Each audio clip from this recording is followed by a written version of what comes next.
Alice, you're muted.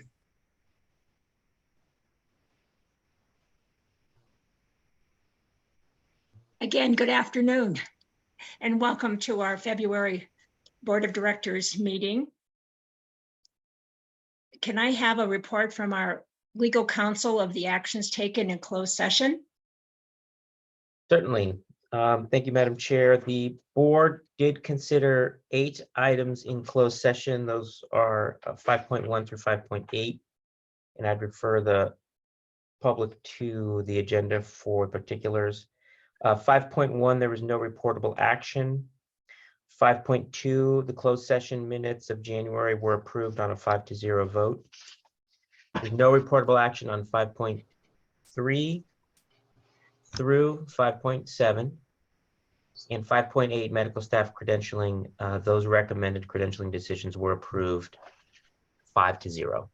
That concludes my report. Thank you very much. And are there any deletions or corrections to the posted agenda? Okay, seeing no hands, hearing no voices, I'll move on. Any input from our audience? I do have to preface this by saying that it's input from our audience on something that is not on the agenda. If you wish to speak, if you could either raise your hand or click the icon. Both Martina, our clerk, and I will try to recognize who's got their hand up and give you time. You have 3 minutes to do your presentation, and if the 3 minutes goes, I will have to let you know that we're going to cut you off at that point.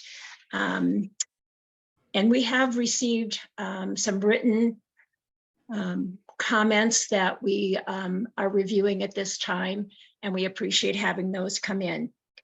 We will not be able to discuss anything that's the audience has input on, but we will take it into consideration.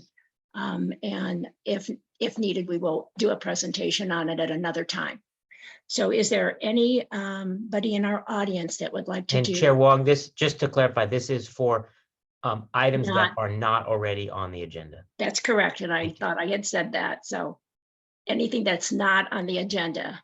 And we have Ms. Henderson's got her hand up, and you have your 3 minutes. Okay, can you hear me? Yes, can. Okay, so good evening. My name is Deirdre Henderson. I am the leader of the North Tahoe chapter of Citizens Climate Lobby, a resident of Truckee, a patient at Tahoe Forest. It's nice to see you all again. I truly appreciate these opportunities to speak directly to the board. This is one of the benefits, I think, of Tahoe Forest being a public healthcare district, accountable to the community that so wisely established it many years ago. I would like to clarify the record on a comment I made at the January 26th board meeting. After the presentation on strategic plan progress, I commented that I understand that both the Centers for Medicare and Medicaid Services and the Joint Commission are considering adding environmental sustainability criteria to their standards. And I asked whether Tahoe Forest had been following these developments and perhaps considering getting out ahead of them. Mr. Weiss responded that Tahoe Forest would be undergoing reaccreditation this year and would have to comply with many, quote, environment of care, close quote, standards in that connection. I think this was a misunderstanding of what I was referring to. Environment of care standards, as I'm sure you all know, refer to the safety and functionality of healthcare facilities as part of appropriate risk management. They do not encompass environmental sustainability matters, which CMS and the Joint Commission are currently considering adding. So to help convey to you where CMS and the Joint Commission appear to be heading, I submitted by email to the clerk of the board for distribution to you 2 articles, one from the publication Stat entitled Special Report, If I Were a Hospital, I'd Be Reading the Tea Leaves, pressures grow on the healthcare industry to reduce its climate pollution, and one from a New England Journal of Medicine affiliated publication, Catalyst Innovations in Care Delivery. And this article was a conversation with Dr. Jonathan Perlin, head of the Joint Commission, on, quote, health equity, environmental sustainability, workforce, the Joint Commission's 3 strategic priorities. So I know that you can't address this tonight, but I would like to again pose the question that I asked at the January 26th meeting and look forward to your response. Thank you. Thank you. And we did receive those articles and they're currently being reviewed. Anybody else in our audience that wants to speak? Megan, you have your hand up. Ms. Heim, Yes. is it? Yes, thank you. Yeah, so good evening. My name is Meg Heim, and as Deirdre mentioned, it's really nice to see all of you again tonight. To follow on to some of Deirdre's comments, we were really excited to see that a report back on environmental stewardship is on the agenda for tonight, and we're really just appreciative of you taking the time to gather that information and share it with us. Though I don't know exactly what you'll be sharing and look forward to it, it sounds like it may be a report on all of the sustainability related actions that the hospital has been taking to reduce emissions, which is really great. I also wanted to take this time to add a suggestion in case it's not already covered tonight, that in addition to a list of actions, having a sense of the actual data around greenhouse gas emissions through conducting a greenhouse gas inventory is a really critical and helpful place to start when assessing the impact that an organization is having on the environment. It's a way to measure greenhouse gas emissions coming from hospital operations, as well as identifying the source of those gases. And for all of the analytical brains out there, this is a prime example of the famous saying, if you can't measure it, then you can't manage it. A quick aside on measurements, the healthcare sector is responsible for 8.5% of all greenhouse gas emissions in the US. This is an enormous piece of the national greenhouse gas pie, but it also means that sustainability actions taken by the healthcare system can have an outsized positive impact as well. As for the process of conducting a greenhouse gas inventory, there are a number of resources that Tahoe Forest could utilize. First, Practice Green Health is the healthcare sector's go-to source for information and support on sustainability initiatives. And they offer a service called a climate impact checkup, which is basically a tool that any healthcare facility in the world can use to calculate and track its greenhouse gas emissions. And second, within our own community, the Sierra Business Council is a local organization that's very capable of doing this, as they did a greenhouse gas inventory for the entire town of Truckee. So long story short, a greenhouse gas inventory would help create a starting data point from which to measure the impact of future sustainability actions taken. And there are a number of multiple approachable ways to get that done. Thank you. David, some of these comments are related to our topic or the report. Would it be more beneficial to hold those kind of questions till we get to that item on Environmental stewardship? Yes. Yeah, those would be appropriate at that time. Okay. So if someone has something other than our environmental stewardship, climate change, then we'll go ahead and take those. Again, this is a time for input from our audience on anything that's not currently on our agenda. So I see Anna Klobestad has her hand up. So welcome, Anna. Unmute yourself.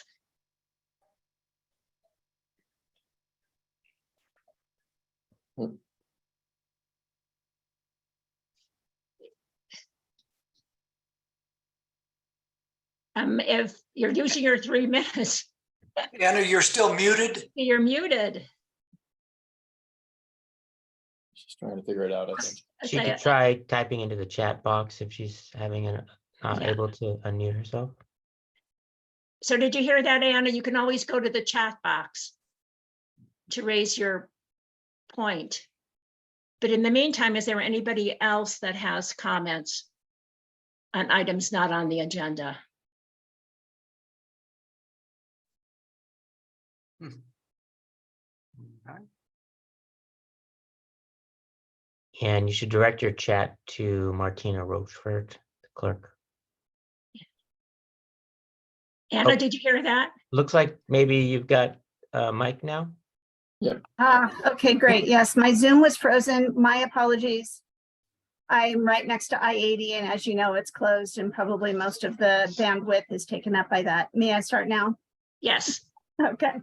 Hello, Board of Directors, and first and foremost, thank you so much for your service to our community. I am here today for an item not on the agenda technically. I would like to cordially invite the Tahoe Forest Hospital District to join the Climate Transformation Alliance, known as the CTA.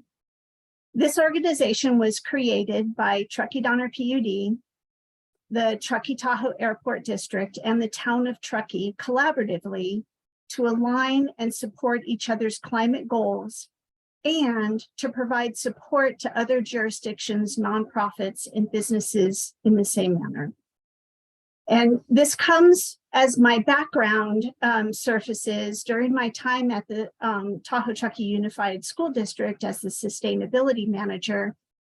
I and others in the community realized that what we really needed was for all of the special districts in our region to work towards climate mitigation and resiliency goals together.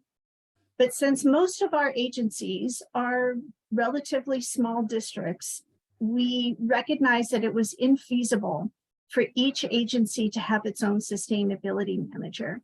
Even the school district had, as large as it was, only had just a half-time person. So the CTA was developed as a resource organization where all the members can share ideas, projects, programs, procedures, policy, and their effective research with the other partners on what works and what doesn't. We did hire Sierra Business Council to be the conveners and run the meetings and share the resources. And they also provide the very valuable service of sharing funding opportunities with the Alliance and supporting members. And in developing these grant applications, suggesting partnership creation and support in developing those applications and reporting. One of the questions I know that will come up is how much does this cost to join? And currently there is no funding request. The town of Truckee, the TDPUD and the airport paid Sierra Business Council to prepare the charter and the strategic plan that I sent to Ted Owens earlier today. So the cost of that service has already been covered.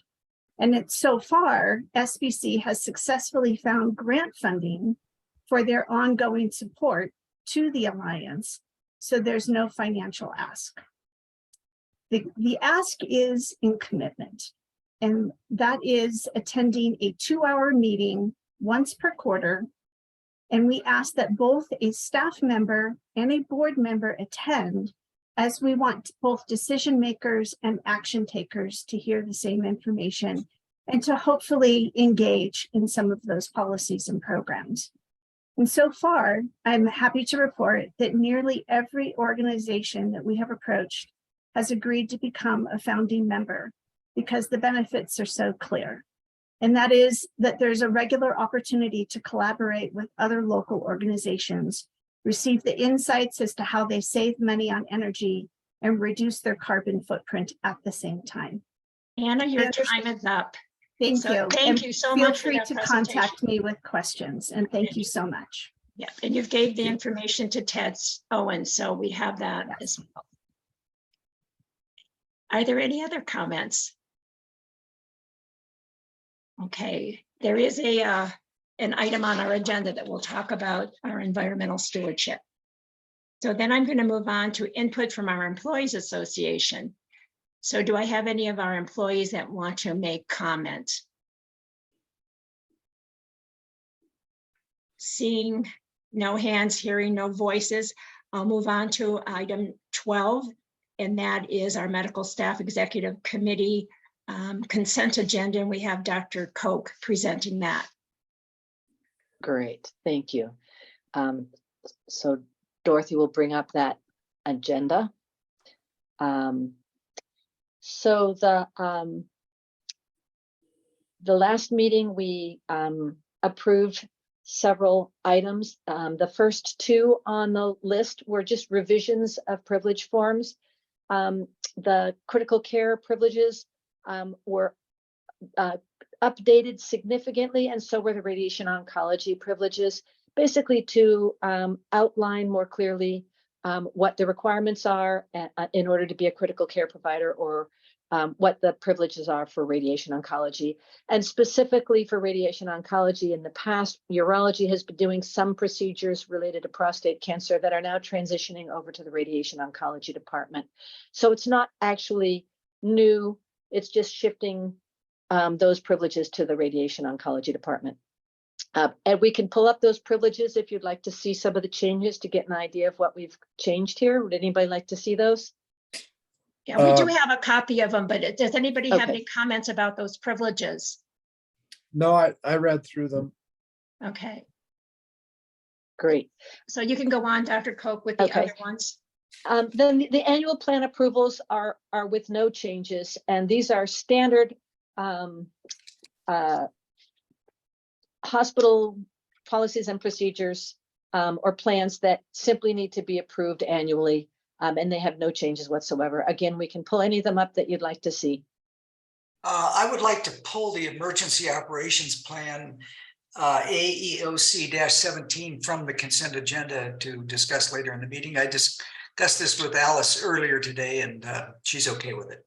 So you know what, Dale, this is the medical staff consent agenda. So you can just pull it and ask Dr. Koch the question. It's the calendar that we pull things from. Okay. So you're concerned about the emergency? Yeah, do you want me to cover that now then? Yes, please. Okay. Dorothy, will you pull up that privilege or that form while we're discussing it? Actually, it's It's a an whole- addition I feel that maybe we may want to add to it. It's nothing in regard to the form itself. But when we were last few days, we were at this American Hospital Association conference in San Antonio, Texas. One of the presenters was the CEO of a hospital in Uvalde, Texas, where they had the school shooting, if you recall. And he just kind of reviewed what they did right and what they could have done better. And I just compared it to what we have here in our emergency operations plan. One of the things that this CEO mentioned was that they had insufficient communications equipment, but it seems like we're well covered for that contingency. One contingency I don't think we have covered, I can't see it in there, is the inability that they had to deal effectively with the press. The press became extremely disruptive to the mission at hand, which was to save the kids that they could save after this shooting. And I just think we should add something in our emergency plan that deals with the press if we had an event that the press would come streaming in for. So Dr. Koch, who owns that plan? So I'll jump in, Chair Wong. This is Dylan Crosby. I technically own the plan, if that's okay, Dr. Koch. thank you. Yeah. Yeah, Director Chamlin, point well taken, and absolutely. So we do utilize, we call it a HIC system. So it's a hospital incident command system, which does have specified roles to deal with the media and relay information on the district's behalf to the media parties. In addition to that, we have a bunch of security measures as well that allows us to lock out our facilities from essentially anything we need, from general public to certain staff members.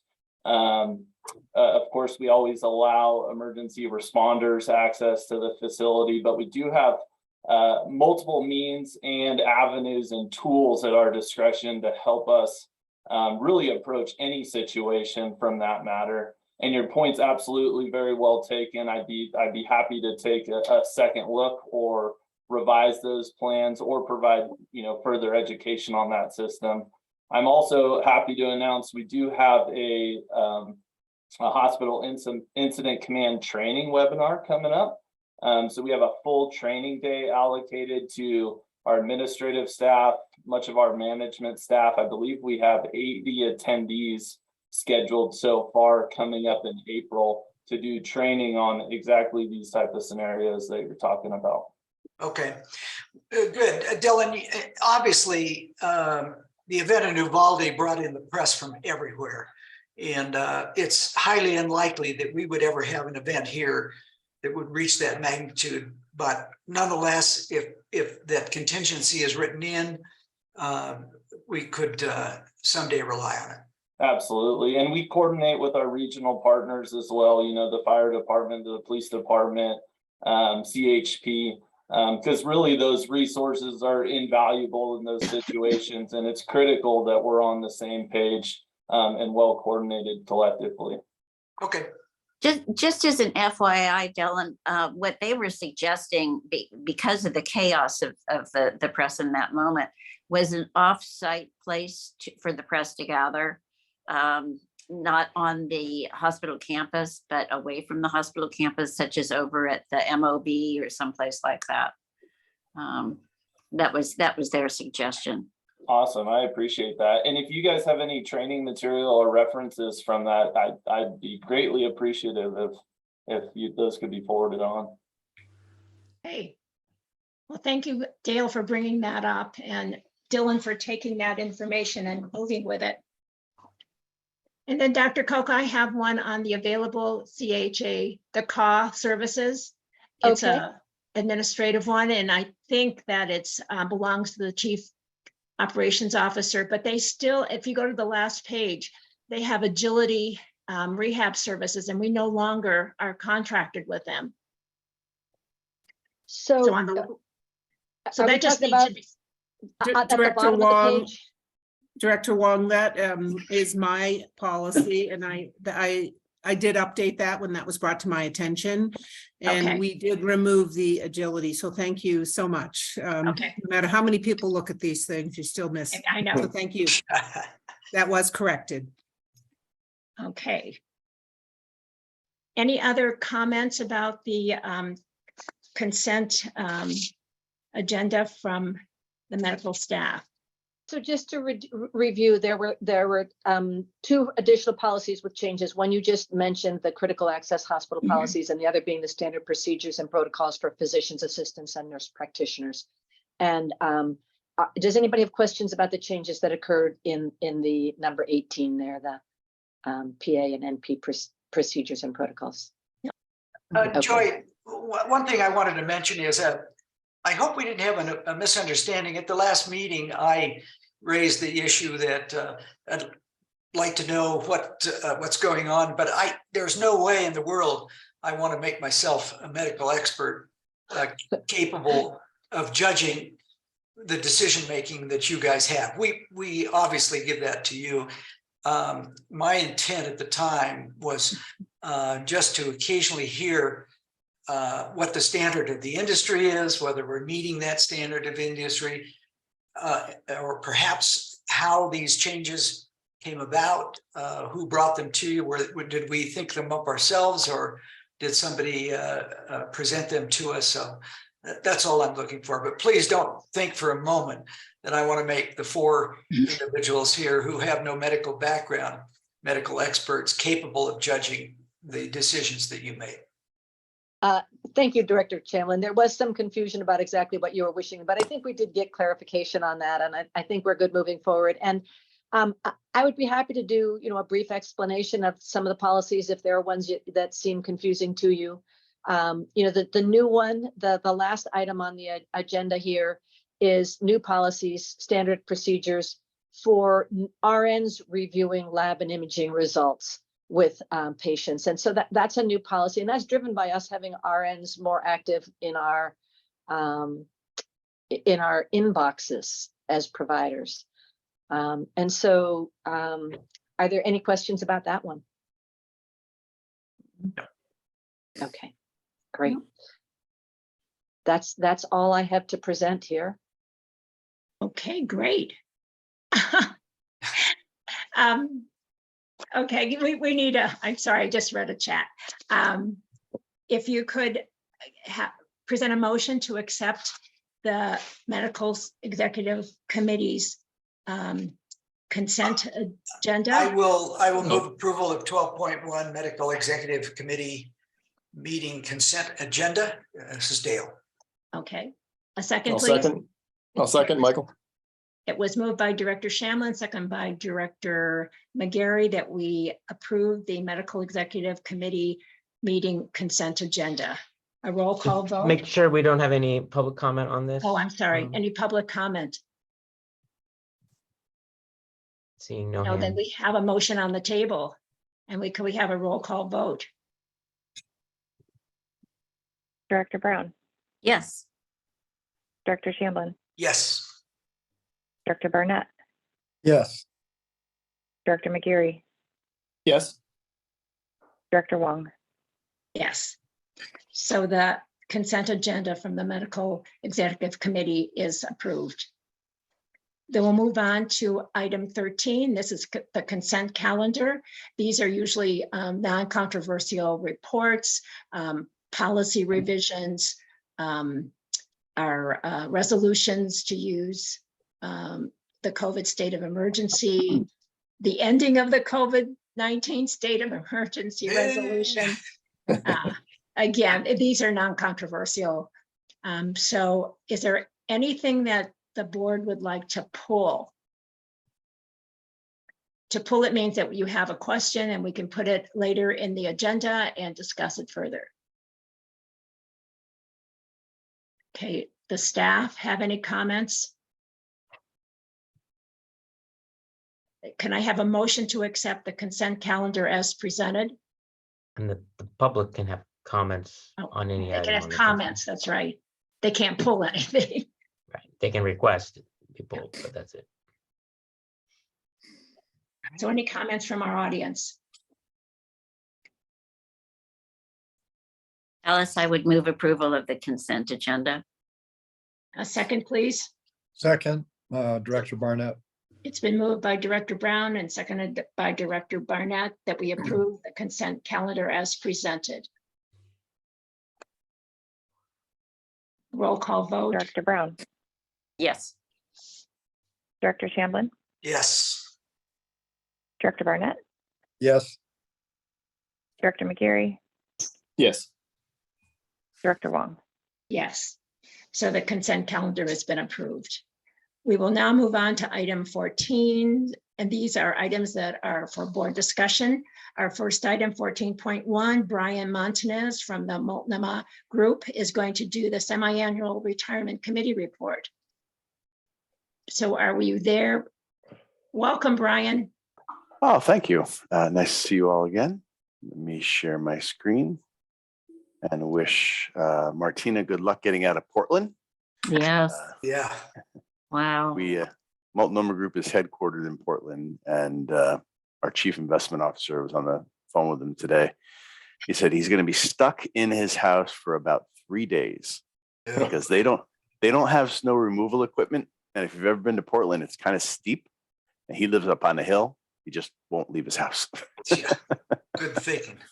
Yeah. That's so different from here. Yeah. Yeah. So my charge is to give you an update on the Retirement Plan Committee's activities for the most recent 2 quarters. So that would be Q3 and Q4 of 2022. And actually, I'm going to do it slightly out of order today. One of the things that the board needs to do is periodically review its charter, which is what you see on the screen. And one of the activities from the committee was to have me present the charter to this committee. Now, first off, I have no suggestions or recommendations on any edits to the charter. I think it's in good shape, but your charter itself says that you will review it periodically. So this will be the periodic review. I assume everyone's seeing the charter on the screen. Is that correct? Yes. Yes, great. We have it on our screen as well. Great. So the original charter was adopted in 2018, and then we made an amendment to the committee membership, changing it to titles from people in 2020. This charter, let me expand this a little bit, make it a little easier for people to see. This charter defines the fiduciary responsibility for the plan sponsor, as well as a delegation of certain rights, powers, and duties under this charter as designated by the plan sponsor, the hospital.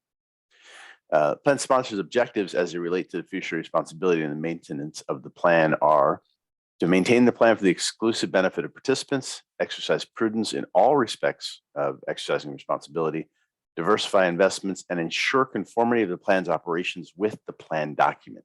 These are the basic tenets of ERISA. You're not subject to ERISA, but ERISA is considered best practices, and that's the way the charter was written. Regarding authority, certain fiduciary responsibilities shall be delegated by the plan sponsor, by you, to other persons under this charter. The board shall retain decision rights regarding any substantive changes to the plan that may impact the annual plan cost in excess of a de minimis amount, including changes to eligibility for benefits and or other employer contributions. So if the retirement plan committee wants to change the number of loans that a participant can have, that's fine. But if we want to change the employer contribution, we don't have that authority. We have to come back to the board to get approval. Committee membership. So we have the Chief Human Resources Officer as committee chair. We have our CEO, CFO, benefits coordinator. And to date, we have not felt the need to add any other members. And this committee has been the same committee since we established it. So at this point, it's a fairly efficient running committee. But when we talked about our governance documents in the last committee meeting, either Q3 or Q4, I'm sorry, I just don't remember. We decided we did not need to amend the membership by adding anybody. The committee will name a secretary, which is Martina Roquefort, and I'm very happy to work with Martina. She keeps me organized. She does a great job writing minutes and keeping us all moving forward. So thank you, Martina. If any of the individuals named ceases to be an employee, they're automatically removed from the committee. And then if anybody joins under this title, a CEO, CFO, CHRO, they are automatically put on the committee. When that happens, if that happens, should that happen, I would do a full review of the governance documents with that executive so they know what they are getting into. Committee procedures, we follow basic Roberts rules. So majority decisions, delegation of activities. We try to run a pretty tight ship, and we do document all the work that we do. And for frequency of meetings, we have established quarterly meeting calendars, and we've kept to it for all these years. But technically, we only have to meet once every 6 months. The board itself has said that the committee will report to you twice per year within 90 days after the fiscal year end and the calendar year end. This is why I come to you twice a year to give you updates. And there will be a public notice notifying the community that we are having these committee meetings. And we do every once in a while get somebody that joins our committee meetings. So the notices are going out, people are attending, but frankly, once they realize the level of administrative work that we're talking about, they tend to drop off. But occasionally we do get committee members. The charter defines all the plan administrative responsibilities, and I will suffice it to say, this is everything that we can think of, and any lawyer that's reviewed any of multi-member groups' charters, this is as comprehensive as we can imagine. It really does account for any administrative possibility that we can think of, because the board does not want to be involved in the daily administration of the plan, so you've delegated that to the committee. Investments, same concept. You have delegated to the committee the power to develop their own investment policy statement, which then goes into describing how we will select, monitor, and potentially include or replace investments. And you've delegated to the retirement plan committee the ability to hire, or say it wouldn't be so, fire an investment advisor. And then the final part is, as I mentioned earlier, the charter shall be reviewed periodically by the board. and if appropriate, shall be amended to reflect any relevant changes in the plan operations. We have not had any. Philosophy or objectives, we have not had any, or any relevant changes in applicable law, which we have not had any since we've established this. Chair Wong executed this in 20. So the Retirement Plan Committee and myself as a consultant have no recommendations or no suggested edits to the charter. We are presenting it again today here because that is what the charter says, is that you'll periodically review this charter. So I'll ask the community if there are any questions about the charter. Any questions from our board members? No. Since you Okay. are responsible. Exactly. Okay, hearing no questions, I'll go back to the activities. So in Q3 of 2022, we reviewed the investments as of June 30. And 3 funds were unfortunately put on watch list. The T. Rowe Price Blue Chip Growth, because there was a new portfolio manager. The existing portfolio manager retired, and this new portfolio manager had been underperforming due to an allocation to large cap technology stock selection. We also talked about Causeway International Value and Invesco. Both of these have similar issues. Both of them had either direct relationships or tangential relationships to Russia. And we all know what happened with Russia. And shortly after the invasion, Russia was declared a persona non grata, and any equity positions you had in Russia were immediately marked to market at 0 value. Causeway had about 3.5% invested in Russia, a little more tangential to Russia. So they had started to sell their positions ahead of time, and they had developed a large cash position. They're a bottoms-up manager, meaning they're going to find where the best value is, not macro, not saying, hey, we have to be diversified by nation. And where they found value was in the United Kingdom. And because that was where they found the most value, they wound up having an elevated concentration in the United Kingdom due to the liquidation from the Russian positions. It was twice the benchmark, and that gave us cause to pause. So we stopped, we put them on watch list, we talked to them, they explained what was happening. And since they've done it, they've actually been right. They are dominating their peer group because of their allocation to the United Kingdom. So we have actually taken it off watch list, but we had to put it on watch because of such a concentration in one region. Invesco Developing Markets, unfortunately, had a 9% allocation to Russia. So that really hurt. They had a really bad 2 or 3 quarters as they had a large portion of their portfolio marked down. Subsequent to that, the 4 quarters subsequent to that, they have been dominating. Our investment committee meets tomorrow to discuss international and emerging market positions. And I strongly suspect that it's going to come up off watch list because it's done so very well, except for the 1 quarter where Russia invaded. Let me stop there and just ask, because that's a lot to talk about. Are there any questions about the investments that we have on watch? Brian, this is Mary. I don't have a question about the investments on watch, but I do have a question regarding social, political, ethical, what have you investments. Do we screen for those kinds of things? I mean, we're talking about Russian investments from a financial point of view, but are we talking about them as a ethical, political? So either you're reading my mind or I'm reading your mind, because at the next committee meeting, we do our annual fee benchmarking study. But at the summer committee meeting, we do our investment menu review, so the 30,000-foot view. And I'm going to raise with the retirement plan committee, based on what this board has discussed today, the potential for ESG, environmental, social, and governance related investments. But at this moment, the investment companies that we use, the different fund companies, are not specifically an ESG screened investment company.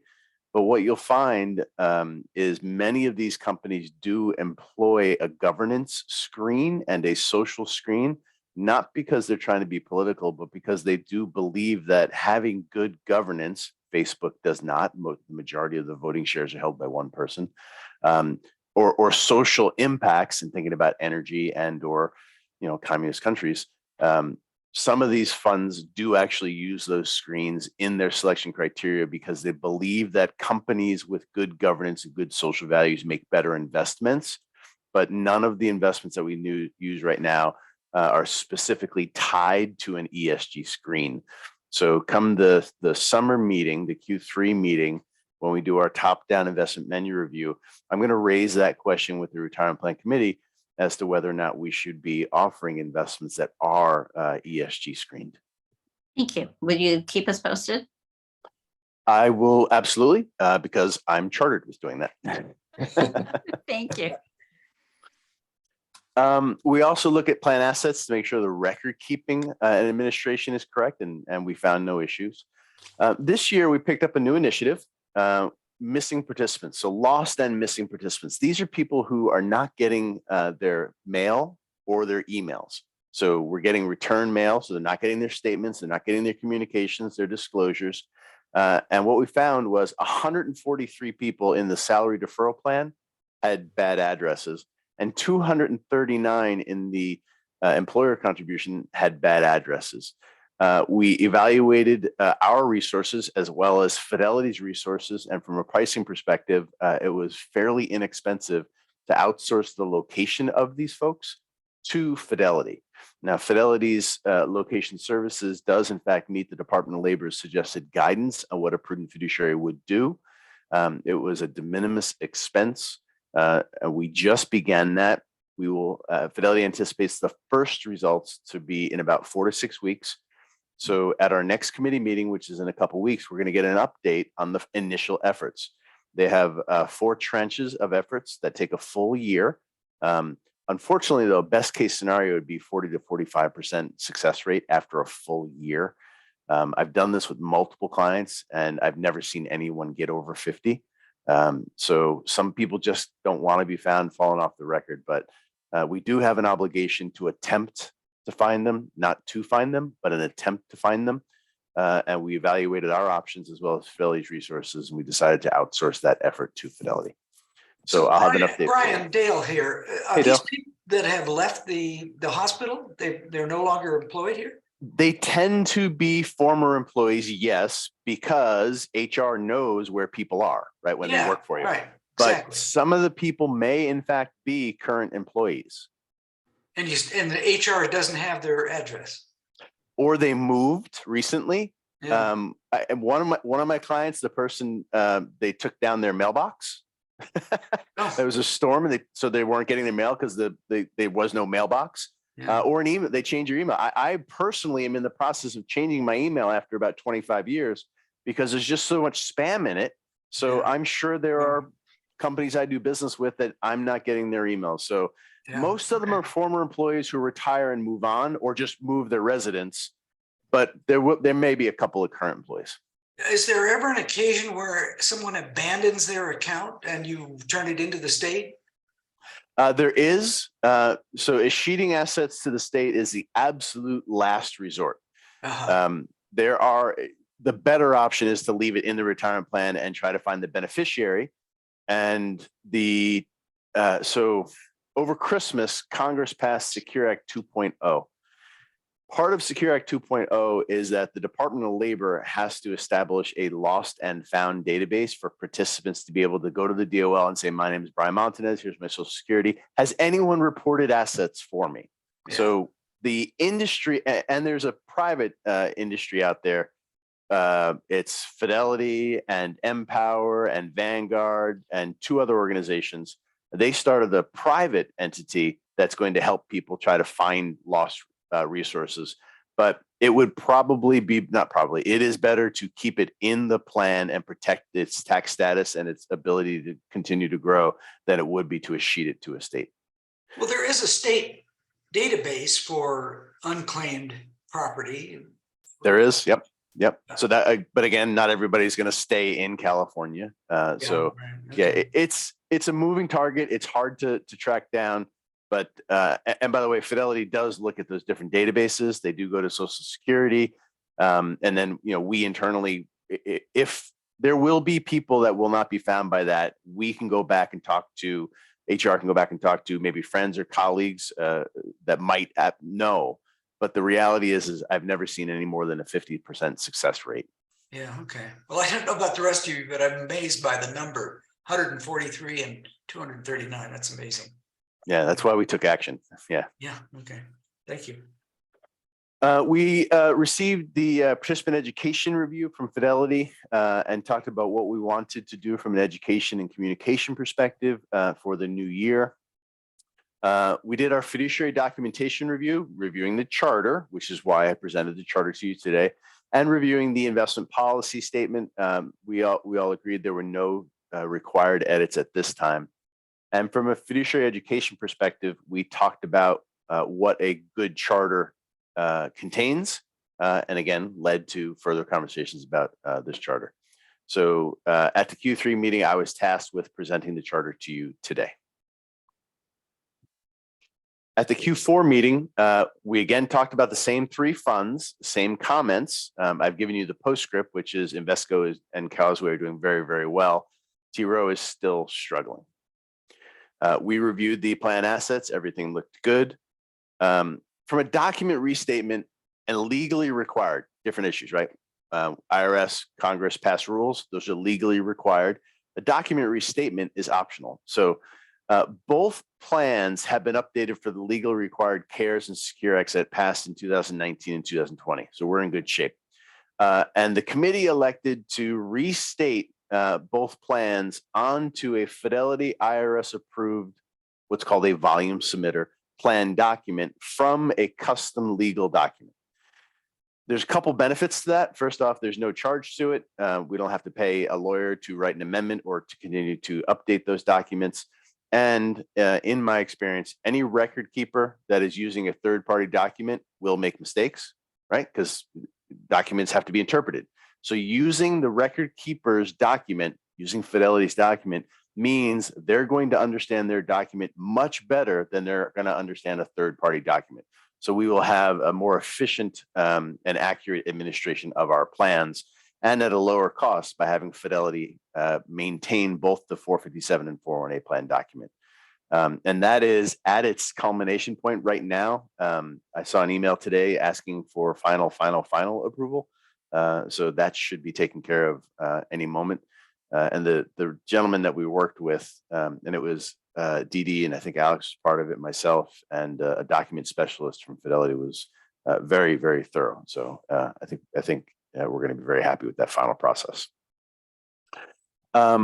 We, from participant education, coordinated our first real round of on-site education efforts to get Fidelity back in to talk to our staff in person. We did our annual regulatory update, and we talked about the IRS required for CARES and Secure Acts, documentation requirements, an IRS pre-exemption pilot program, Department of Labor updates, but at that moment, there was nothing really that we needed to do because we had already taken care of the CARES and Secure Act documents. So from a regulatory perspective, there were no changes to our policies. And then we did some education on meeting minutes and what they should entail. Before I move on to a summary of the plan, any questions on the committee's activities? Okay. Doesn't look like any. And I'll give you updates on the lost participants and the documents and the funds at the next meeting. So breakdown of the plans as of December 31. Remember, this is as of December 31. Since then, it's been a little different. So from June 30 to December 31, the plan actually increased by 4.2 million. The employer contribution plan increased by 4.2 million from 58.5 to 62.7 million. All investments are satisfactory except for these three funds that we have already talked about: T. Rowe, Invesco, and Causeway. And the update here is a little bit more comprehensive. Since the quarter after the invasion of Invesco has outperformed in all three quarters, they continue to outperform. And Causeway got upgraded to satisfactory and performs in the top third or better for the 1, 3, 5, and 10-year timeframes. So yeah, they made a big bet in the United Kingdom, and it really paid off well for them. The 457 salary deferral plan increased from 69.9 to 75.3, so an increase of 5.4 million. We have the same exact investments in the plan. Our participation rate ticked up, yay, from 79.5 to 82.6 over that 6-month period. Our average deferral rate did drop a bit from 9.4 to 8.6, and I attribute that to auto enrollment at 6%. 6% is a terrific number to auto enroll people. If you start going to 7, 8, 9, you start getting people dropping out of the plan. So getting people enrolled at 6% is great, but unfortunately 6% is less than what the average is. So it's going to bring that average back down. However, we are implementing auto increases and doing another round of auto enrollment. So we should be able to push these numbers back up a bit. And the total savings rate, so the employee deferrals plus the hospital's contributions did unfortunately decrease as the savings rate decreased, right? Decreased from 14.1 to 13.5. These are exceptional numbers. Any financial professional will tell you you should average between 10 and 15. You're on the upper portion of 10 to 15. So from a contribution rate for the hospital and the employees contributing to their own retirement plan, I think things are going really quite well. Any questions on the breakdown of the plans? No. We did our charter review. Any questions from the board that I can help you with? Any comments from our staff then on the retirement plan? It was a great one. I mean, even though we're decreasing a little bit, we still have people looking forward to retirement and putting money in there. Alice, Was this that a is, good thing or a bad thing, Alice? Well, it depends on which side of retirement you're on. Yeah. HR can answer that question for you. Good Alex, answer. this is Alex. I just wanted to publicly comment that we really appreciate Brian's help with all this. You know, it's, as you can tell, very complex, and he really does an amazing job at keeping us in line and making sure we're doing all the right things. So just a huge shout out to Brian. Thank you so much for all you're doing for us. Yes. Thank you, Alex. Yep. And we look forward to seeing you in 6 months and hearing even better news. Thank you. Take care, everybody. And Alex knows how to reach me if you need me. Bye-bye. Thank you again. Okay, another item for discussion, 4.14.2, our 2022 Press Ganey Employee Engagement Survey results. And Alex McLennan, our Chief Human Resource Officer, is going to present.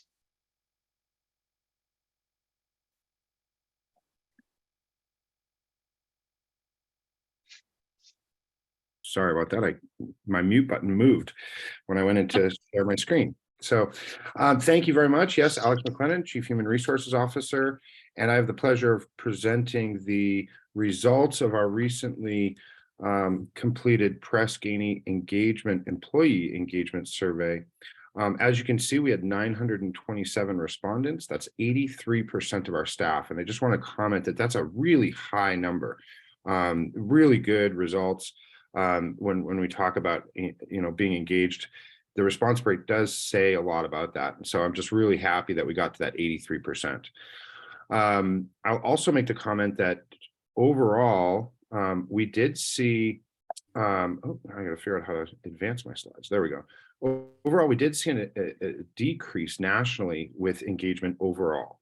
And you can see here, our results were 4.39. That was a reduction from our 2021 survey.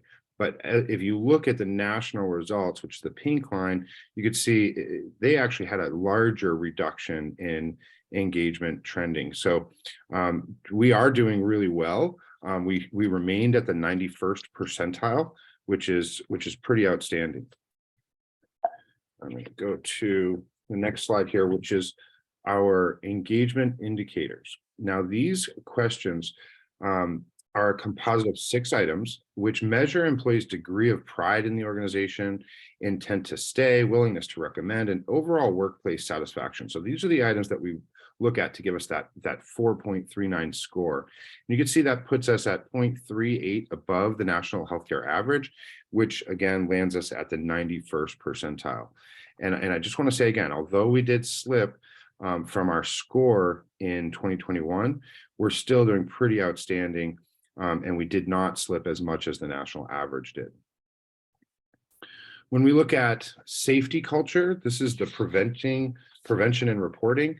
These items focus on prevention, and if there's an error, employees feel safe and comfortable speaking up, and that when mistakes are made, they're used as a learning opportunity. These are the things that, we were chatting a little bit before the meeting here. This is all from the work that we've done with Just Culture and High Reliability, and we've been on this journey for quite some time. And so it's just really cool to see, us scoring above the national average in these areas, because we have been focusing on it for some time. Moving on to resources and teamwork. These are the items that measure if employees feel that they are well equipped, that they have effective communication and teamwork between departments. And again, these scores just show, again, above national average, but some are better than others. And it's really good. Like, I'm hearing, from some HR colleagues out there in California and Nevada, staffing. And you can see here, this is one of the areas we scored really well on, that our units are adequately staffed. Yeah. So just really proud of that. We're doing a great job in this area. Moving on to pride and reputation. This is the domain that shows employees feel the organization places an emphasis on safety and would feel comfortable recommending their organization for patient care. Again, we're doing really well, 4.16. We were 0.21 above the national healthcare average. And although we did slip again in this category, it was not significant. We did pretty well overall. So really proud of that. Oops. Decompression. So decompression is the employee's ability to focus on themselves when they're away from work. So disconnect from work and just be at home, not having to think about work. This is part of the resilience category, and this is good. This is something we want high scores in, so that our employees can, when they're away from work, disconnect from work. The activation category, this is also part of resilience. This is the ability to focus on finding meaning in the work and focusing on the clients and patients as individuals. We're above the national healthcare average here, not significantly above the healthcare average. This is probably going to be an area that we focus on a little bit in the coming years, or coming months, I should say. The diversity index. This is a metric based on the set of items designed to be an efficient overall assessment of diversity-based issues of importance.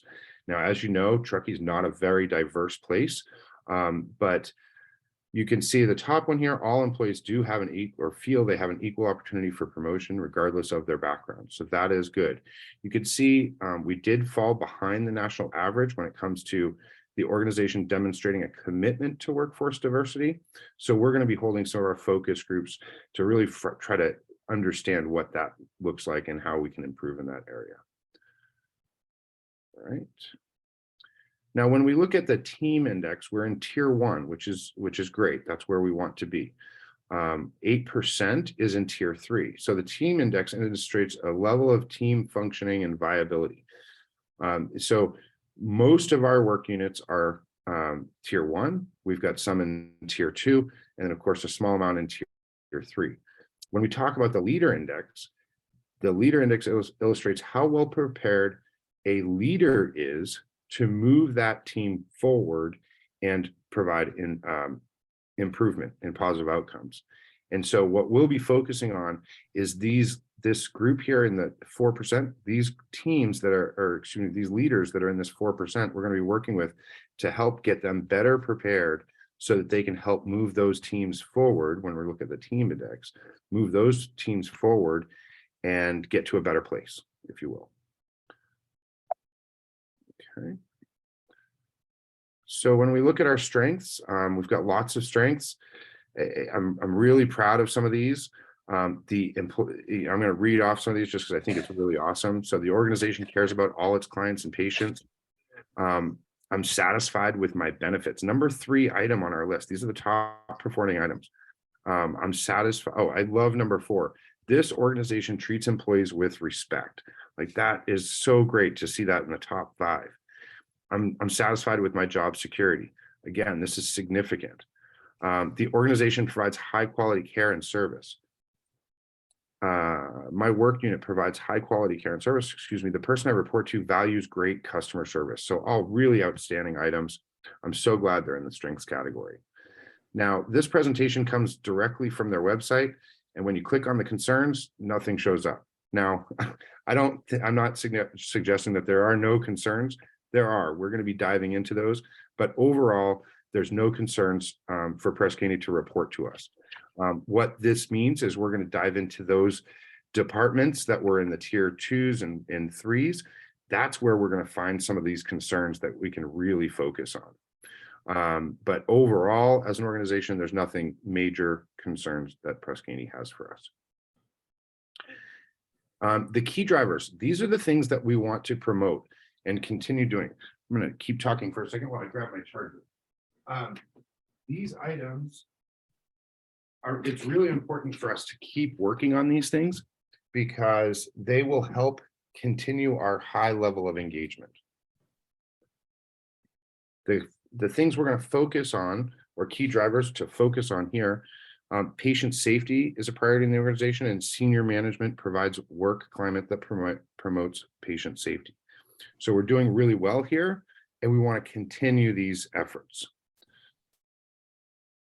All right, and then a summary. This puts all of those things I talked about kind of on one page, and it shows also the comparison to 2021. When we talked with Press Ganey, and because we were always concerned, like, gosh, we slipped in some of these areas. They said, you know, you did slip, but so did the rest of the country. And so it's not an excuse. I still think we have areas of opportunity. I think we can do a lot of great things. And so we'll be focusing on how do we make sure we don't slip in these areas anymore, and how do we make sure we're improving. So our goals next will be to set up focus groups. We actually already have at least one scheduled, I know of. We'll focus on these teams that are in the lower tiers, and we're going to get that data so that we can really dive in and understand the information more, which will help us drive the action plans. And then those action plans will be put in place, and hopefully we'll see improvements in the next survey. All right, pause there for questions. Anything from our board about our engagement for our employees? And just as a comment, I mean, this is something we should all be really, really proud of, both the employees, management teams. It's remarkable. Putting us in the 91st percentile means there's just about 500 or 600 hospitals. I can't remember exactly the right term. Harry might remember exactly what the number was, but I think it was about 500 hospitals above us. The rest are below us, which is pretty remarkable. I mean, that's great work that we've all been doing. So I think it really is a lot to be proud of, Alex, and I appreciate all of your efforts. Thank you. Thank We you. appreciate the employees too, because Yeah. their responses tell us that we are doing a good job. Can I ask about the culture of safety, or you call it safety culture? Are you working with quality in regards to looking at that and participating in what they're doing in order to have the culture of safety?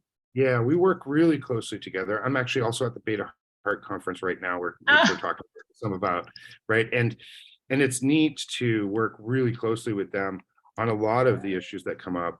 And of course, you know, high reliability and the work we've been doing there since 2017, well, 2014, but really kicked up in 2017, has shown, I mean, if I can just go back real quick to try to show you, oops, let me go back here. So when we really started to focus on high reliability was in 2017. And this is where we really started, you know, both working on high reliability, but also just improving our trust scores, both with the unions, the employees, and our management teams. And you can see, I'm trying to make it big here, and you can see where that was, right? So here we were sitting at the 63rd percentile.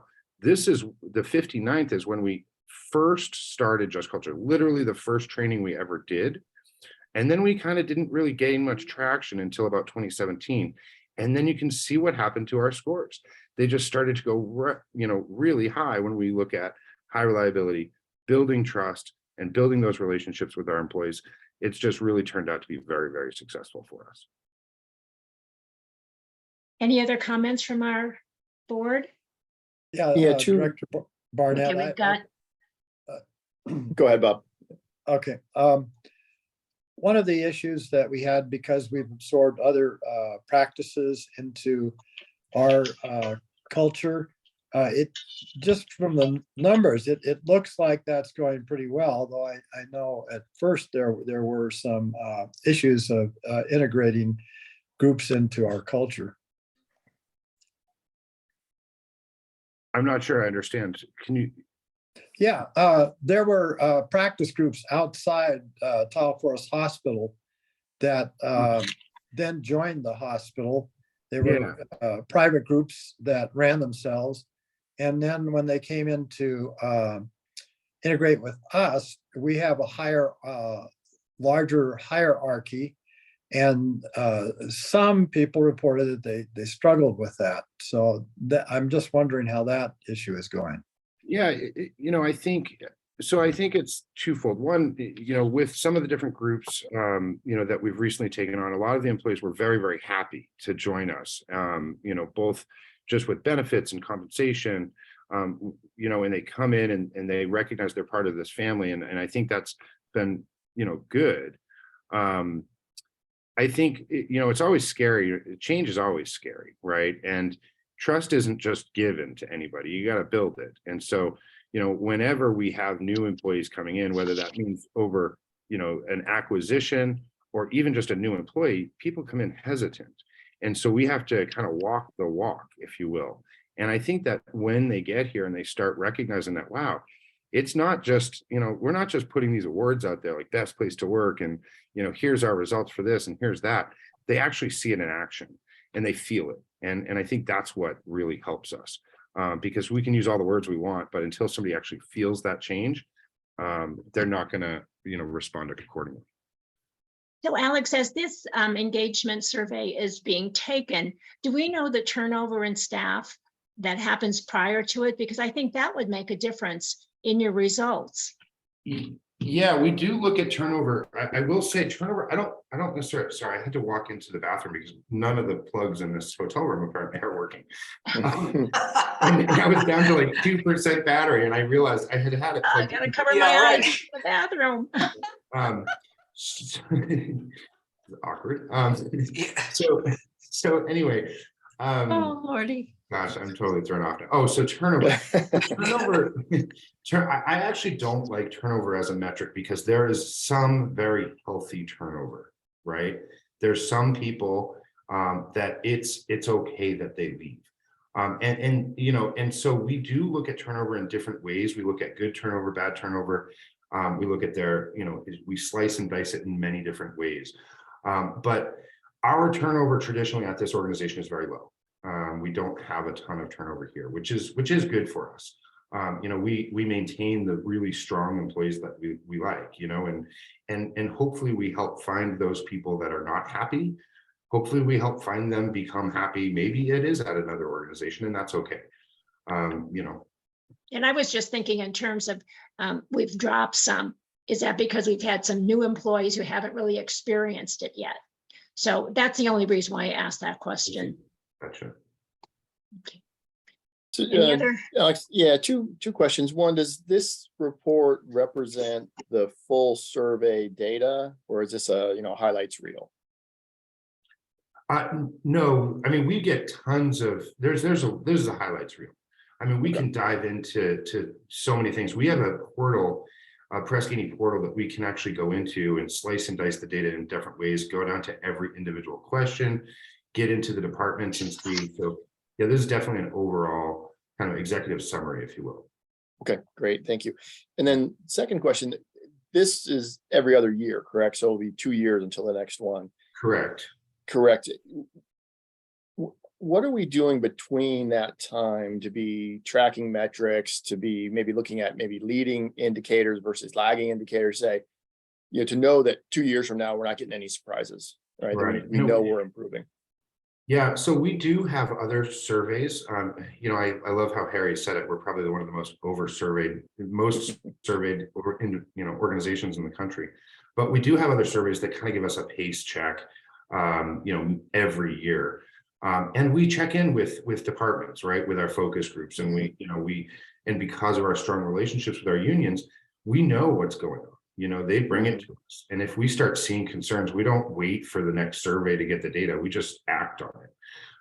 And so because things change, it's dynamic, right? I mean, Yeah. You can have you can hire one person and they just turn out to be not a team player, and they can take down an entire team very rapidly.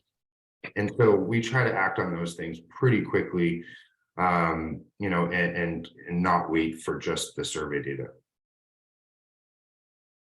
Fantastic. Thank you. Yeah.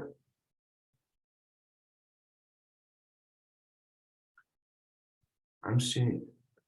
Any comments from our staff regarding it? The engagement survey? Because they took the engagement survey. Right. How about from our any comments from our audience? So Alex, just to make sure, I presume this does not include any physicians or allied health professionals. Correct. Yes. Okay, thank you. It does not. It does include their office staff, but no APPs or physicians. And they'll all be doing the physician engagements next year. Yeah. And I just want to make sure I expand on that a little bit. It is important for us to have that relationship of doing it every other year, because the action plans we create, it takes time, right? It takes time to build them, but also implement some of the things that we want to change. I mean, culture is just not something you can change like that. You can't just go out and buy a fancy thing. You got to take time and build relationships over time. So that's why we do it every other year for both. There are two other surveys, the SCORE safety survey related to beta and the best place to work survey, that I do believe survey everybody every year. Yep. Okay. They're not as robust, but they do, and it gives us that pulse check. Thanks, Harry. Okay. And again, that was a just for discussion item. So if there's no further discussion, thank you so much, Alex, for your report. We look forward to hearing those strategic moves that you make and the tactics to help raise those scores. Thank you very much. Okay. Our next point of discussion, I'm sure that everybody's waiting for, is a 14.3, the environmental stewardship. Over the past couple months, during our board meeting and audience input, we've had many members, or several at least, members of our public have raised concerns about the environment and the health system's role in environmental stewardship. And we certainly appreciate their input, and we respect their concerns of the environment. So our board did go to our staff and we asked that they put together a report so that we would know what we are currently engaged in doing, what we plan to, and what's in the future in terms of implementing and guarding our environment. So I have part of our team that's here to talk about it. We have Ted Owens, our Director of Governance and Business Development, Dylan Crosby, the Director of Facilities, and of course, Harry Weiss, our President and CEO. What I'll do is I'll let them do their presentation, and then following the presentation, I'll ask the board if they have any comments or concerns. I'll proceed to the staff, and then I'll open it up for public comment. So with that introduction, I'm going to turn over the microphone to Ted Owens, our Director of Governance and Business Development. He'll start the discussion and then he'll introduce the next one, and we'll proceed through the presentation. Thank you, Chair Wong, and good evening, directors. Ted Owens, Executive Director of Governance and Business Development. As requested by the board, tonight you're going to hear about many of the things that the Tahoe Forest Health System and its dedicated staff have been and will continue to do in the environmental stewardship space. First off, though, unlike other local governments, ours being a hospital requires our systems and equipment and construction to fall under other superseding requirements or regulations that are extremely complex. And you'll hear a little bit about some of that. Even so, where allowed, efforts are made in many different ways, such as facilities, design and engineering, construction, waste disposal, transportation, housing, and of course, what is most important to us all is patient safety. Several of these efforts actually began as far back as Measure C over a decade ago in some projects where it was found to be feasible, had an ROI, and was allowed for us to engage in.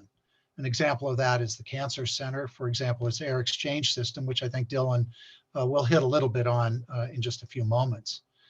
The Tahoe Forest Health System is well aware that even tougher engineering and energy code requirements, both national and state, that impact construction and safety codes will go into effect in 2023 and in 2024 to promote energy efficiencies and other improvements in hospital structures. We've already been doing this and fully expect to be able to meet these standards when they become known to us. Now, our challenge, as you all know, and the public probably knows, but I wanted to reemphasize, our entity is required to be open 24 hours a day, 7 days a week, 365 days a year. And it makes us significantly different than other organizations or other entities. And so these environmental concerns are addressed in our master planning efficiencies and in design considerations. And again, Mr. Crosby will touch on some of those. Now, not so obvious might be things like housing nearer to the mothership or place of employment for the reduction of greenhouse gas emissions and reduction of vehicle miles traveled. We were the lead founder of the Truckee Tahoe Workforce Housing Agency, and in part, we were trying to address some of these very important issues. We're involved in transportation, commute reduction, and we're going to hear a little bit about Corporate Point down in Reno, where we have many employees now working, reducing the commute up to Truckee on a daily basis. And Dylan will also expand on that. We'll talk a little bit about air transfer systems that do prevent wood smoke infiltration in our patient safety areas. And this is an important thing. This prevents our patient service areas from wildfire smoke, but we also have to protect them from neighborhood smoke because still a lot of folks in the immediate neighborhood still burn wood in wood stoves. And then of course, other things such as LED light bulb change out and filter conversions through patient care spaces. And most importantly, I think, is minimizing equipment power drain on all internal equipment. So you're going to hear a menu of a variety of things in many different categories that we're involved in. And the list can go on quite a bit. We could talk all night about it, but without further ado, I'll bring Dylan Crosby, Director of Facilities Management and Construction, on board to go a little deeper into some of these efforts that we're engaged in or planning. Yeah, thanks, Ted. I appreciate it. I think really important for us to kind of set the stage and start the conversation with some of our regulatory standards and accreditation standards that we have. And I want to cover three, which represent relatively a majority, but obviously not all of the standards we're required to. So when it comes to construction and development, in addition to state and local codes, we're required to design and construct to the standards of the California Department of Healthcare Access and Information, or HCI as we like to refer to them. These standards, which include environmental efficiencies, are very rigid and cover a high variety of different requirements. And you'll see a much greater extent and a much more detailed requirement than you'd see such as residential, commercial, or institutional type of projects. So to cover some, just to provide a baseline, but obviously nowhere near all of the requirements at HCI, they look at everything from space utilization very much in a micro level. So down to the patient room, we have minimum patient room sizes, clearance sizes that exceed those of other standards. We have a much greater extent of minimum utilities required in the room. not only electrical power, but also our med gas system. So oxygen, vacuum, CO2 requirements, etc. And then a multitude of waste management practices that we need to proceed with, just starting at the patient room. In addition, throughout all of our facilities, this is clinics, including the hospitals, we have very strict airflow requirements and relationships. We separate from an air pressure relationship standpoint, sterile environments from clean requirements, from hazardous environments to dirty requirements, and we maintain those on a 24/7 basis, 365, as Ted alluded to.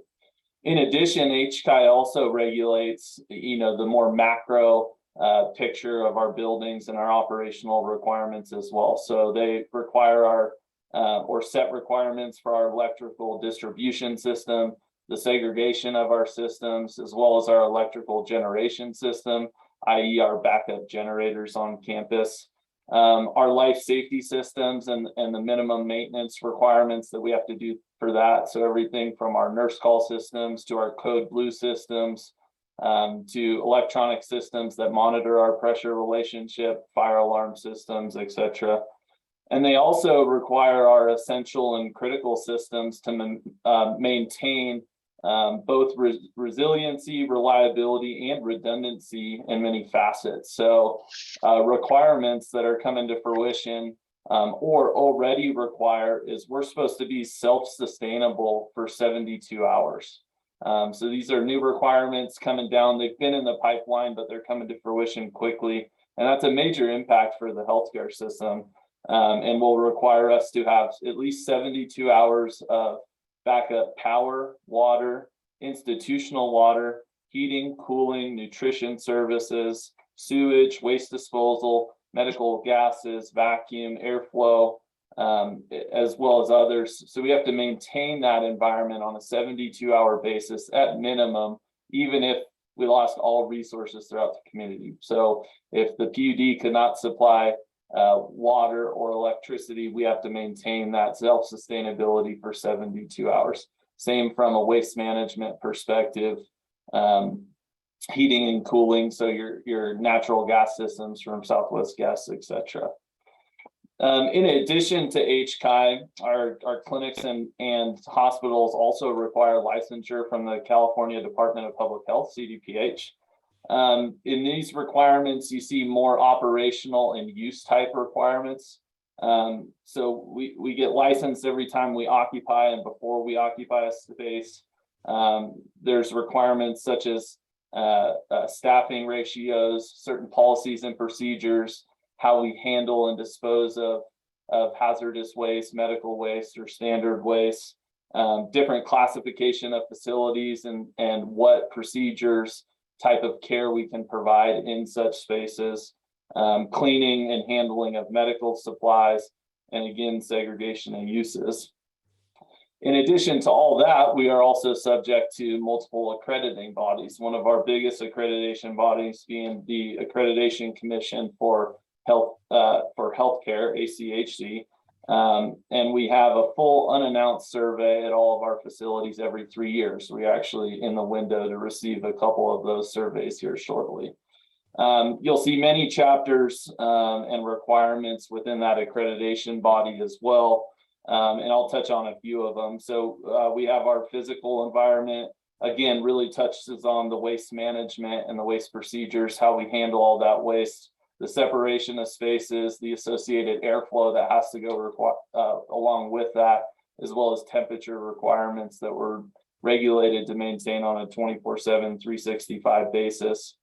We also have the various safety features within all of our facilities and clinics. So again, the nurse call systems, the fire alarm systems, our eye wash systems, emergency shower systems, basic hand washing fixtures, etc. And we have quite a high demand and capacity in those systems, given multiple requirements, not only the regulatory and the accreditation, but also our wattage management and making sure we maintain a clean facility. We have no Legionella risk, etc., which are also built into those requirements.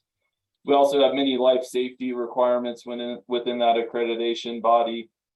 We have a very high fire resistivity to the building. So you'll see within the hospital system, we have some of the highly rated fire assemblies throughout the facility, as well as some complicated systems to maintain those.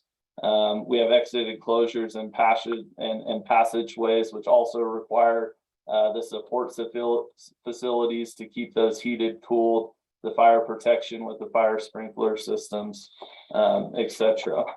In addition, our accrediting body also requires an emergency operation plan, which we touched a little bit about today.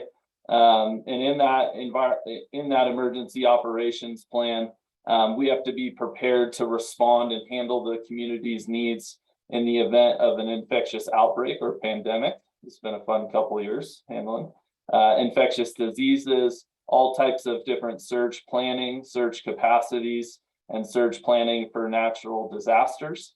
We're also required for the continuity of essential services. So again, very similar to HCI, we're required to have redundant and reliable systems for the previous utilities mentioned: power, water, heating, cooling, air pressure relationship, nutrition, sewage, waste disposal, medical gases, vacuum, etc. We also need to have the supplies on hand to stand alone for 24 hours. So we have a bulk supply of water storage as well as nutrition storage on site that we maintain and turn over on an annual basis. We're also a protect in place facility. So unlike other facilities in the event of fire or other disaster where you evacuate, we put a high level of construction, design, and intent and operational requirements to ensure that we can protect our patients that are incapable of self-preservation given whatever circumstance they have within our facility and maintain that. And by no means, of course, is this an exhaustive list of everything that we have to do, but just offers a glimpses on some of those regulatory requirements and accreditation requirements that really provide the boundaries for what we're operationally able to achieve from a sustainability effort. And in addition to that, as you can imagine, many of our departments have individual accreditation and certification bodies that we go through on an individual basis as well, such as our lab, pharmacy, radiologies, etc. So again, I think these are critical really to set those boundaries of what we're operationally able to achieve given the current situation, standards, and accreditation standards that we're subject to today. And in addition to those, as probably has been mentioned, and as we live through every day, we try to be stewards of the community in the best and most opportune way that we can. We've done this with many different projects, as Ted alluded to, starting with our cancer, not starting, but one project of reference was our cancer center air handler system. We have a very patient sensitive population in there. From an environmental standpoint, we actually supply 100% outside air to the entire first floor of the cancer center, given those patient constraints. And that really leaves opportunity for, I'll say, quote unquote, a wasteful system, right? It's a very energy dependent, highly reliant system. And we were forward thinking in that venture. I apologize that I screen blacked out here. And we were forward thinking in that venture and actually used some of the latest technology to really do heat and humidity capture, so those services, or so that amount of energy could be restored into that. So we used the enthalpy wheel in that existing project, highly efficient, highly reliable system that really saves a ton of energy from a utilization standpoint. We also coupled that with a building management system and VFDs. So we have a very high degree of control with our many mechanical systems. Really allows us to do many different things, such as occupancy schedules, where we can turn on and turn off systems when not in use that are considered non-critical and we're allowed to from a regulatory perspective. And also lets us really fine tune how we operationally use equipment. We live in a beautiful environment, but a very challenging environment to deliver 70-degree air at 30% humidity, 24/7, 365. We have to do that both in the middle of a snowstorm like we're feeling today, also in the middle of a rainstorm where we have heat up into the 90 degrees during summer, right? So we have very strict boundaries that we have to do within that. Another good project and option was our MRI. So we actually just replaced a new or put a new 3T MRI inside Tahoe Forest Hospital. And our equipment that we use in this facility has very high demands and standards. So actually the PUD power coming into the facility is not clean enough to operate our MRI equipment as we need to provide that high level of care. So, you know, for one instance in that project, we have to put a power conditioner in line with the system, as well as an uninterrupted power supply system in line with that electrical distribution system, just to ensure that we can hit that patient care need and that operational standard need that we provide to our patients in our community here. So in addition to that project, we look for every opportunity that we can improve the facility from an efficiency and sustainability effort. Again, within that project, we integrated substantial BMS control systems, building management systems, so that we could really refine that technology and operations to reduce energy consumptions when we didn't need it, and then use it as intended when we do, and really refine that. We did a major we did all LED lighting fixtures within there and replaced some old halogen lighting in the system, and really looking for you know, every opportunity we can. Another thing is we used non-PVC flooring material, really trying to set those interior standards so that we're using sustainable products in each and every project that we do and opportunity that we have. You'll see, and we've integrated ever since 2018, we made a major push to push these building management systems throughout our facilities. It's probably one of our most achievable immediate responses that we can do from a environmental stewardship perspective. Again, allowing us to really refine all of our utilization, turn stuff off, or at least turn it down when we don't need it, and then move it up as we do need it. In addition to that, we are an older facility, I'll say quote unquote older facility, and some of the facilities that we have, obviously we still have a portion of our 1952 building, part of the Tahoe Forest Health System.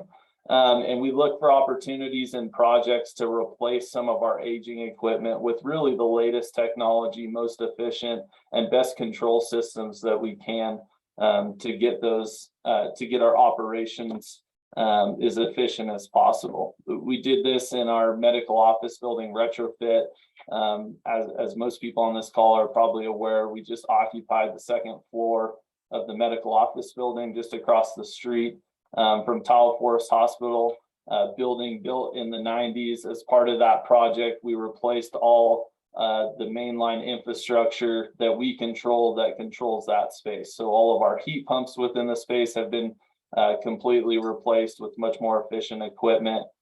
We've replaced all our domestic hot water heaters, etc., as well as integrated all those building control systems, lighting, occupancy sensors, LED retrofits, etc. Ted also mentioned our air filtration, which is given the current wildfire situations that we've had in the past years, I think is really important. We have probably, I would argue, the best filtration system and probably the safest place to be during high smoke content or high AQI scenarios. So we've upgraded a lot of our filtration throughout the health system, including clinics, office buildings, and the hospital, to get the highest degree of filtration that we can, really to remove as much particulate matter out of the air as possible. We also introduced carbon filtration when we do have those situations occur as well, really to take the smell and some of the and more particulates out of the air. As we look forward to the master plan, we look for for many opportunities in which we could promote and bring more sustainable efforts to campus. One of these efforts is in multimodal transportation. Just this year, we added 60 new bike racks to campus to really promote our staff to utilize bikes. We also coupled that with an incentive program for our staff So every time a staff member each day came and rode their bike to work, we actually provided a meal card or a free meal at the cafe to really promote our staff to use those multimodal transportations. As Ted mentioned, we also support other multimodal transportation efforts throughout the community. We promote carpooling between employees as well. And really within our master plan, we're looking at more opportunities to promote multimodal transportation. So we have previously, through the town of Truckee, proposed a new public transportation stop on campus. Unfortunately, that was denied at the time. But in our master plan, we are looking to promote more public transit opportunities to campus. We continue to grow our bike parking to ensure bike. The EV charging for different modes of transportation is also paramount in our mind and being incorporated in one of our first projects, our Lavon parking structure. And Lavon parking structure in and of itself is a great opportunity to really look and see how all these different efforts kind of merge together. So as by way of example, the Lavon parking structures on an older site currently does not have any buildings. And it really does not have too much infrastructure on site. And it's a site that does have paved surfaces, and it's all surface water drainage. So all of our storm water hits the surface, migrates down Lavon Avenue over the county line untreated to the lower MacGyver Dairy. So from a water management perspective on the stormwater side, the Lavon parking structure is going to incorporate soil and sand separators so that we can treat that stormwater runoff, as well as infiltration basin and bioswale so that we can contain that stormwater on site, allow for infiltration, and really protect our surroundings there. In addition, that parking structure significantly reduces our snow management burden. As you can imagine, managing a campus in the snowstorm requires quite a bit of equipment. And subsequently GHG emissions. Vertical parking and vertical integrated parking is a great way to really reduce those needs and be a better steward of the environment. And really is one of our core goals throughout the master plan. Within the master plan, we're proposing 4 different parking structures. In addition, we started our Lavon parking structure design quite a while back in early 2022. Just from our perspective, we adopted the later standards of 2023. So we were designing to a higher standard right off the inception or start of the design of the new Lavon parking structure. And really what that did is create a significant increase in our EV parking planning as well as the capacity, and doubled. So we went from 30 EV capable spots to 61 EV capable spots, and then plan to introduce 16 EV charging stations right upon occupancy or allowance, which is the largest charging station within our district boundaries here. Again, trying to support the multimodal transportation. We also have bike racks included in there. So we've included 60 new bike racks, or excuse me, I apologize. It's 47 new covered bike parking capacity in there, really, again, to promote our staff to use those different transportation types to the campus. And then, you know, carrying on, as Ted also mentioned, we've also looked at other multimodal just by moving or parking alternatives, transportation alternatives, just by moving staff.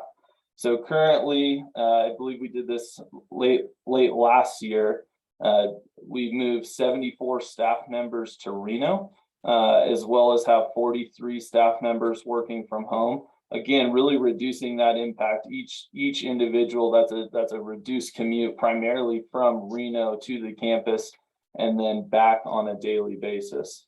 And I hope with that introduction just gives a brief insight to some of the efforts we're taking. And with that, I will transition on to Harry Weiss, our President CEO.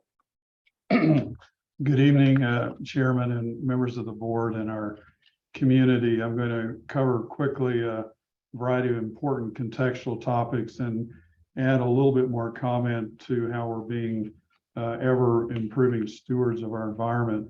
As rural hospitals really focus on their patients' growing healthcare needs and hospital building codes, state licensure issues, national accreditation issues, there are other areas of very high areas of focus that are top of mind for many rural healthcare system leaders and boards. A journalist by the name of Dennis Thompson wrote on January 16, 2023 for the U.S. News and World Report Journal. He wrote an article that was entitled "Hundreds of Hospitals Could Close Across Rural America." And within that article, he cites that more than 200 rural hospitals are at immediate risk of closing. Overall, more than 600 rural hospitals, which represents nearly 30% of all rural hospitals nationwide, are at risk of closing in the near future. We hope that no one in our region ever takes the local presence of high quality, sustainable rural healthcare for granted here. For example, Loyalton, California used to have a hospital and it doesn't anymore. The only hospitals that we've seen so far that have totally reduced greenhouse gases are those that don't exist. Quincy has stopped OB services. St. Mary's in Reno has stopped OB and peds, and many hospitals around us are operating in the red. Incline Village Community Hospital closed 3 times within its first 15 years of life as well. Starting back in 1949, the year that we were formed, we were the only healthcare system to serve the entire Lake Tahoe Basin region.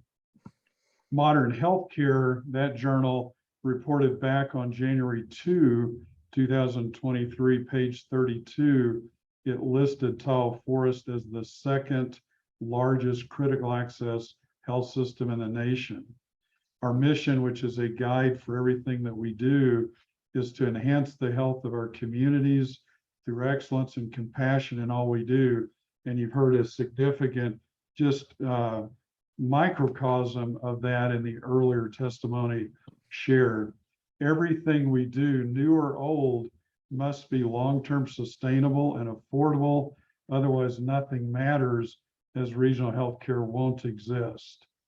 The next section I'm going to talk about is super important. Every act by every individual person, family, town, business, county, and state is a direct cause impact on the demand for 24/7 healthcare services in our region over the past 74 years and every year into the future. These are the causes, if we think in terms of that cause and effect discussion. So these are the causes that drive changing volumes by individuals who must pursue healthcare. Our health system has not created even one patient visit over the past 74 years, nor will it in the future. We are simply responding the effect to the growing and changing actions of people within our region, which are the causes relative to health and safety needs of every person, family, business, town, county, state, and region, as these actions illustrate the demand requests for our services.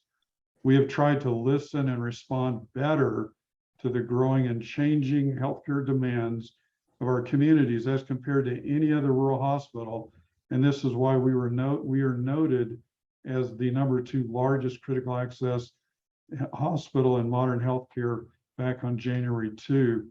This is a real privilege for our region to have such an asset here. The most precious asset or gift on this earth next to our families is timely access to great health care. And we're fortunate to have that in this region. On a scale of 1 to 50, and you heard Dylan really outline just a tiny microcosm of the complexities that we deal with. So again, on a scale of 1 to 50, when we reflect on the complexity of homes, businesses, schools, and hospitals, the building technology and complexity for homes, businesses, and schools is in the 1 to 5 range, and hospitals are at a level 50. No other segment of our life has the very tight and stringent external requirements hospital systems have. Many of our outpatient buildings, as Dylan shared, are also viewed as departments of the hospital, so they have these very tough standards as well. Our engineering standards and materials used here in this mountainous region are much tougher and far more costly than all other valley locations for healthcare to be licensed and to provide healthcare 24/7. They are much tougher and far more costly than all other valley locations to be licensed and provide healthcare 24/7. We must be reliable and open 24/7 when no other home, business, or school is operational in the region. There is tremendous technology and cost to deliver on this always open and available for service licensure and accreditation standards. These costs and other critical issues are driving many rural hospitals out of business. We ask that every community person focus outward on their family and their community versus inward. When you have a family or friend whose every breath or heartbeat is dependent second by second, that's second by second, on the special equipment we offer to your family, friends, and community, hopefully this will stir some new thoughts. This is why healthcare ranks at a 50 on a scale of 1 to 50, when homes, businesses, and schools all rank at a 5 or lower on a numerical scale. You've heard earlier this evening that we have to have very precise requirements to have pure and stable electricity. Where have you heard that ever before, that we have to purify the electricity for the very complex equipment that we have? Natural gas, water, even water pressure boost from the public utility to meet licensure requirements for our fire alarm systems, water purification systems, diesel and diesel generator backups to be available for our patients 24/7 and to meet licensure requirements. We cannot have unstable power switching on and off in the midst of any ICU patient's care or in the midst of a patient's CT scan. Can you imagine being a patient and having a power switching on and off in the midst of a CT scan or a patient MRI scan, or in the midst of a surgery, or in many other critical settings in the ER or other hospital settings? Unstable power switching would destroy multi-million-dollar equipment, and could place patients at great risk as well. Again, no other business has the tough electricity, natural gas, or water sourcing standards that we have.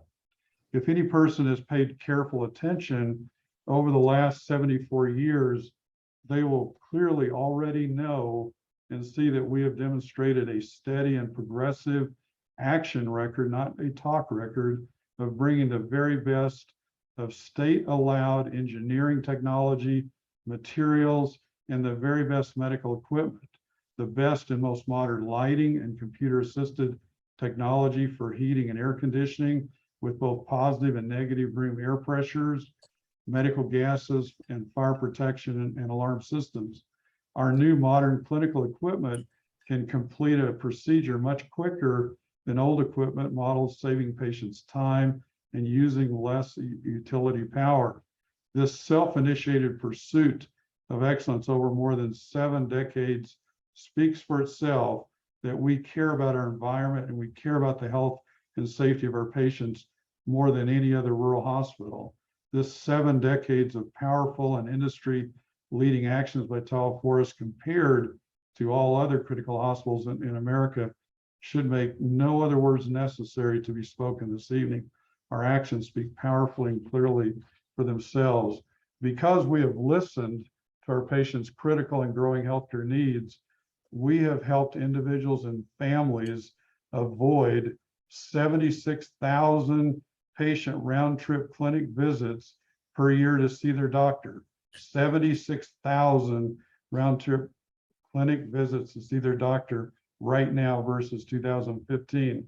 Otherwise, patients would have to travel round trip to Roseville, to Sacramento, the Bay Area, or the Reno area for their clinical visits. The avoidance of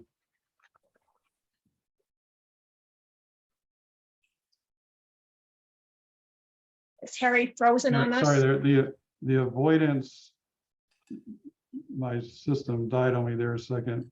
The avoidance of the 76,000 round trip clinic visits per year numbers keep growing each year and really save on greenhouse gases. Further, as was shared, we have 74 team members who live and work in Reno, and we have 43 members who work remotely. This is 117 team members in the last 3 years who no longer commute to Truckee. We've been a pilot partner twice for the new micro TART transportation system, and we'll be a partner in the future, which gets vehicles off the road and removes transportation insecurity for many who need it most in our region. This action really saves on greenhouse gases. Everything we do, every vehicle we have, must be reliable to keep our patients and our teams safe. We monitor all new technologies that might happen in the future when they are reliable and allowed in healthcare. If they are affordable, allowable, and keep us sustainable, we'll look at them. Again, this is what we've done for the last 74 years. In closing, our community is seeing the rarest, most positive, and modern total array of allowed, reliable, proven building equipment and energy-saving technology for rugged mountain areas versus any critical access hospital in the nation. And we thank you. So Ted, can you go into a little bit more of other things beside transportation? I mean, I think someone brought it up earlier about measuring for greenhouse gas emissions. How is that done? And do we know how much electricity we're using versus what we used before, or any measurable commodities?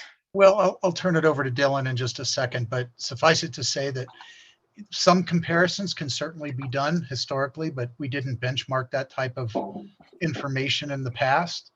That's something I think that we would have to do in the future as we move forward. But certainly, yes, calculations can be done to determine what impacts in terms of greenhouse gas emission reductions or vehicle miles traveled that we're able to impact. I'll pass that on to Dylan a little bit because it does require some expertise out there that we don't just happen to have in our midst. Dylan? Yeah, so I'll add in 2017, we actually did a campus-wide evaluation for sustainability efforts. And the single most effective measure that was reliable, financially feasible, and had the best return on investment was the expansion of our building management system. So I know I touched on that many times, and that's very intentionally what we were trying to do and have done for the last couple of years, because it was the most impactful change that we could make immediately. So we do have other analysis back from 2017 that gives us good benchmarking of where we're at there.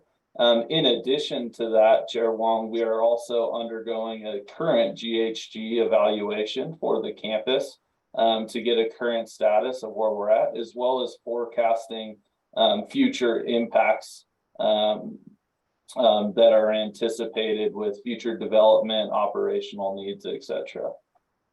Question. And that's coming. Dylan. Chair Wong, one other thing, for example, Dylan spoke at length about the proposed parking structure. We are the only area in town of Truckee that is allowed to have parking on the street, for example, during the winter months, because we have to remove the snow. But when you stop to think about how much energy it takes and greenhouse gas emissions it takes to push snow, to pile it, to come back, to pick it up, load it in a transfer truck, to drive it, to blow it to where you store it, much of that calculation really radically changes with a parking structure where you no longer have to do that. Okay. Also with our when we talk about the environment, we also had been talking about some of the things that we have put in place regarding our carbon footprint. And one of the things that I know from the very beginning was what was happening in our food service, in that we went from no plastic, and we went to not providing plastic, looking at the waste, doing the composting with some company that we would send our food to, reusing food that was not used that day and providing that to people who needed it. So those are some of the things I think also that we need to focus on, or at least emphasize that we're doing to help decrease the amount of waste that's going into our landfills, et cetera. Oh, absolutely. True. So do you wanna Well, add any more, or are we gonna wrap it up? Your I think presentation? we'll wrap it up, but we are looking at those things. You know, the town is entertaining a no plastic water bottle ordinance type of thing. Our director of dietary is plugged into those processes, and we're looking at that actually right now. Do we have any comments from our board or any questions? Okay, I can't believe there's none. Sorry, I was muted. You're not going to get off that easy, okay. Alice. No, yeah, actually just a comment, a note of thanks to you guys. That's an incredible amount of information, and I know a lot of work. I know we're monitoring it, you know, on a regular basis, but to assemble that in a concise way, thank you very much for presenting that to the group here. Dale, you have a comment? Yes, Alice, I'm not sure we've emphasized enough too that what is going to happen with the development of workforce housing to preclude individuals from commuting all the way up from Reno, nurses and physicians that have a long commute. If they can live locally, they're going to reduce that commute, and that could have a very significant impact as well. Thank you. Bob, do you have any comment or question? Well, I think the environment is always something we have to consider. And I think that as our administration has shown us, we do consider that with every step that we take within the context of the regulatory structure. You know, we maintain a facility. It's the facility and the people coming to it that create the greenhouse gas emissions. So by trying to reduce the staff that commutes, we reduce greenhouse gas emissions. And by the structures, not only of the ones that we have now, which we've updated as much as we can, but our future plan, which allows us to be even more efficient, reducing greenhouse gas emissions even more, is certainly a major context for our future going forward.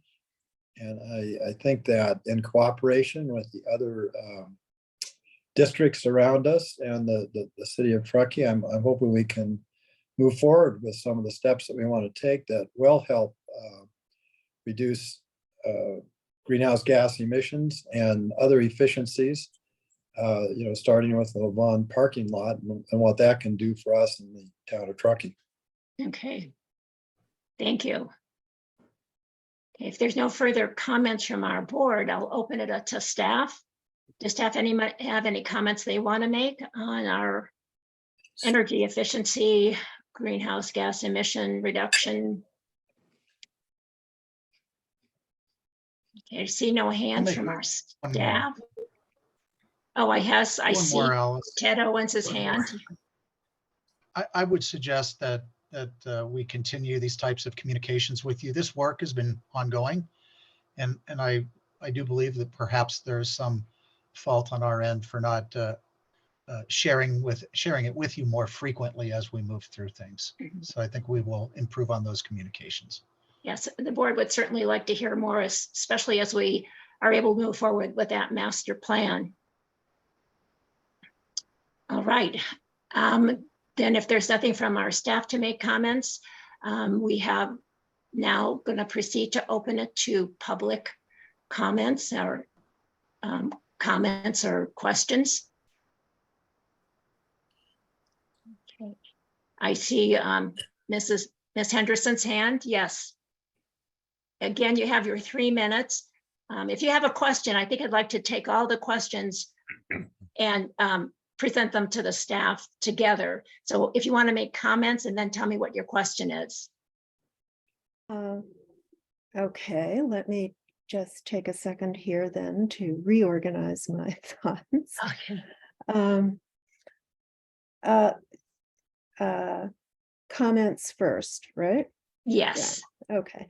So thank you for this presentation. It was very interesting, and I would like to say that we were not ignorant of the fact that you're a highly regulated entity, that you work in a highly regulated environment with many restrictions, nor were we ignorant of the fact that your environment is particularly complex, nor are we ignorant of the financial pressures on most hospitals these days, and particularly rural hospitals. So thank you for that explanation. But for those of us who have been interested in interacting with you on this, that does not come as news. Couple of questions, and also all of this pertains not just to Tahoe Forest, but to every other hospital system in America. So I was wondering, I have a number of questions. One is, have you reduced this inventory of your actions to a written document? Is that available to us? And do you keep track in some organized way of these, I'll call them climate conscious actions that you have taken? And also, have you been in touch with any other hospitals, or medical systems, or organizations that are working in an organized way on reducing their carbon footprint, so that you can learn from them and perhaps they can learn from you? And have you done any benchmarking on your climate actions against industry leaders? Okay, great questions. Let me take other comments and then we'll get back to I'll turn the questions over to our panel. Any other comments? And then your question if you have one. Okay, I see Mr. Sorensen. Yes, thank you. Thank you for all the detail. That was really impressive, and it was sort of a fire hose. I'm really glad that you are this meeting has been recorded so that we have a chance to really spend some time thinking about what you've said. One of the questions I have for Dylan, you mentioned that you're doing a greenhouse gas assessment right now. My question would be, who is doing that, and when would you expect to have the results of that evaluation? Okay. Any other comments? Oh, okay. Then what I'm going to do now is I'm going to turn it back to our. We have, looks like Meg has her hand up. I'm sorry. Oh, Meg, I was wondering if you were going to make a comment. I saw you there. Go ahead. Yeah, just really quickly, I wanted to reiterate a sense of gratitude for all the work it took to pull this together and for sharing it with us. I too share some of the questions that both, Deirdre and John had shared about any kind of written documentation that we can use to go back on this. And I wanted to reiterate a comment that I had made earlier in the call as well. In addition to looking at other hospitals and healthcare systems that have made really great strides on climate conscious and sustainability efforts. There are whole organizations out there that are dedicated to help guide hospitals and healthcare systems through this process, knowing that it is a very complex and highly regulated space. And again, some of the ones that are most notable and that many other healthcare systems within Northern California work with are Healthcare Without Harm, as well as the one that I mentioned earlier was Practice Green Health. So I think that those could be really excellent resources as well.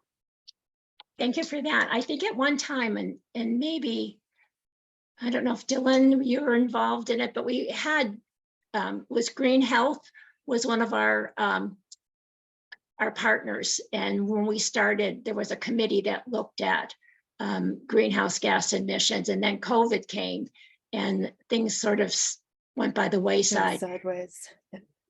But again, we can start looking at that again as far as a partnership with other agencies that look at hospitals.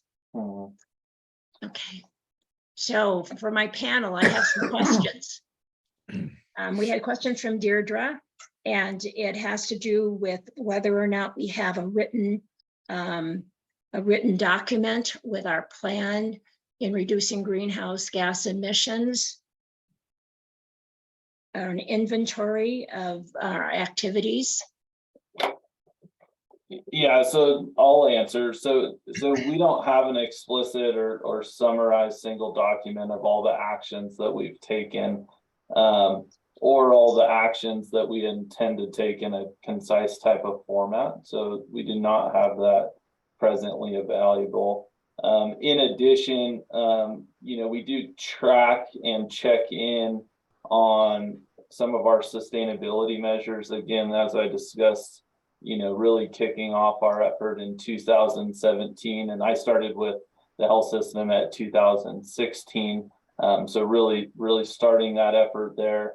Again, having this checkout endpoint that's coming up very soon, and that kind of ties into another question. We have Rainey Planning and Management, who's really leading the effort on our greenhouse gas emission reports for both current and future state. But we don't have, I'll say tracking can mean a lot of things. So what's the level of detail? We do have check-in points, but we're not explicitly tracking on a daily or frankly at an annual basis, right? We're just trying to incorporate as many activities that we can to be a reliable, sustainable health system, also being fiscally responsible. Okay. And then another question that was presented was, have we looked at other hospitals to look at what they're doing and to compare ourselves in their activities? I'll take that. Alice, we just returned from the American Hospital Association World Conference, and I was hopeful that we might be able to make those types of contacts at that event. However, I thought it was interesting that this issue was not raised at the convention during the 4 days. So I did not make those contacts. I think what we wish to do through AHA and CHA is look to like-kind quality healthcare systems that are engaged in environmental stewardship. I think we will probably move forward with trying to make that outreach and try to compare ourselves to what others are doing as well. It's a little hard to compare to industry leaders because that's like Cleveland Clinic, the Mayo. We can certainly take a look at them, but they are, financially much larger than we are.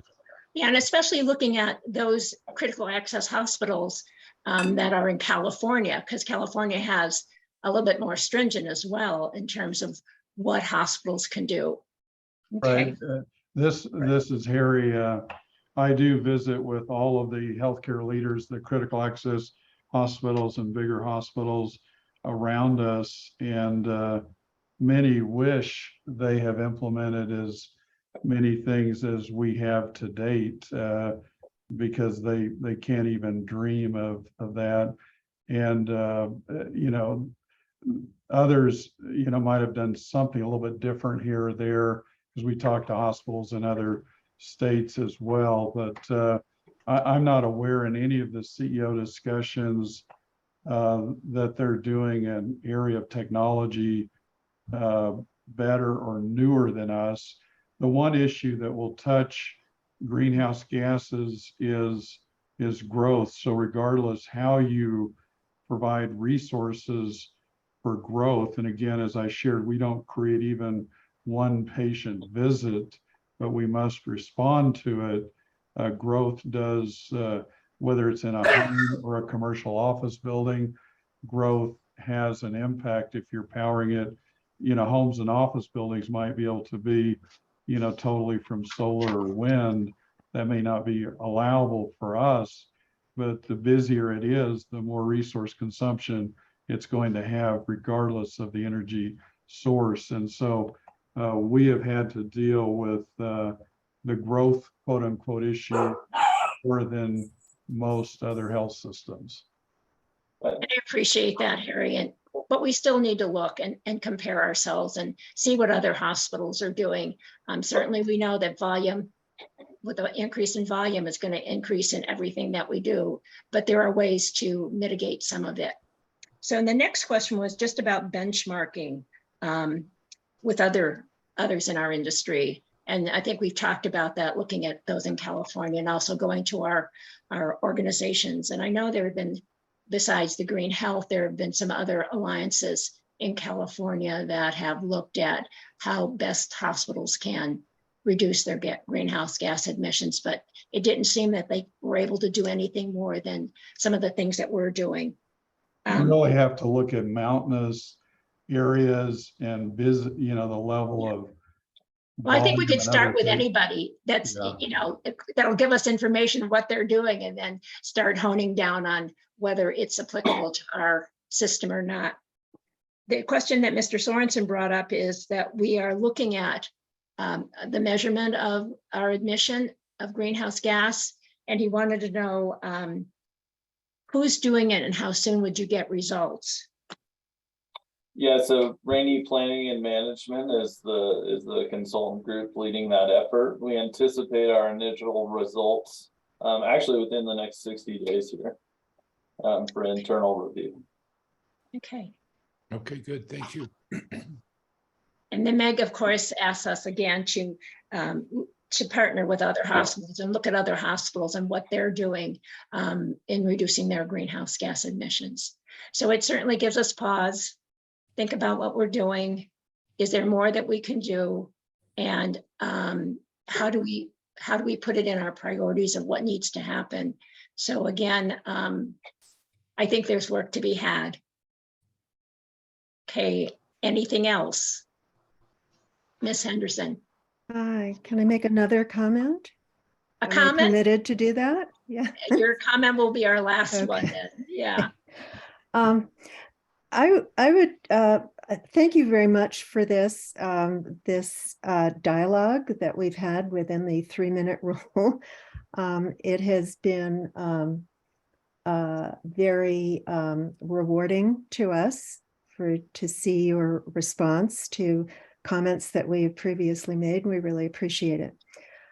I would like to suggest that we need a deeper conversation on this, and one not constrained by making comments for 3 minutes at your board meetings, but rather a more informal way of our sitting down and talking together about what the community is concerned about and what you are doing, what you can do, some of the resources that we're aware of that we can share with you. Perhaps we will get a better understanding of exactly where you are. So I would like to make a request that you establish a kind of a community outreach group that can have a more serious conversation with you on this topic. Well, I think Anna had suggested joining the Alliance, and that might be someplace that we can start looking at joining in a conversation for our community, as well as for our organization. Also looking at some of the organizations that are only healthcare and what they're doing. So again, I think it's on the table for discussion, and I'm sure that we're going to have further discussions amongst the administrative council as well as the board as far as what is our plan going to be. Okay. Good. So Well, that's- thank you very much. I just urge you to include the community in that. Yes. Okay. So I'm going to end public comment and we will move on to our next item on the agenda, which is the home purchase assistance program policy. And I think Harry, are you the only one presenting? I'll kick it off. Good evening, Chair and members of the board. I thank the board for approving an outline of a home purchase assistance program probably about a year ago. And we've been working closely with our workforce housing agency, and we're happy that our very first recipient of a very hard to fill position hopes to close on the matter, I think by the end of February, which is coming up very closely, very soon. And we have two very minor changes that staff is requesting in the policy. Number one, that we will not exceed the $900,000 fiscal year limit. So we're not asking for any change there. But before it was limited to 3 loans and $900,000 and a 720 minimum credit score. What we've found with many skilled individuals who are in dire need, even that they're paying their bills on time, if they have a lot of healthcare career school debt, whether it's a nurse, physician assistant, NP, or physician, they could still have like a 680 credit score.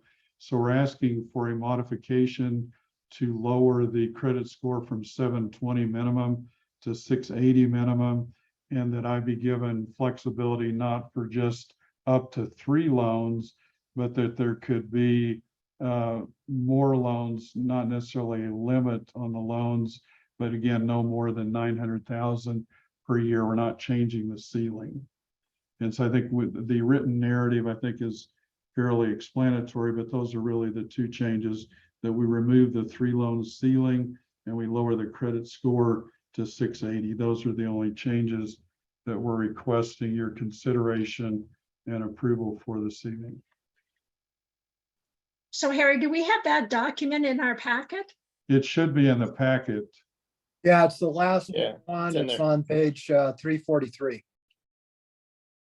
Yeah, all of the documents should be there. Oh, I'm sorry. I did read that. It's not in the format that I thought. I was looking for the cover page. Yeah.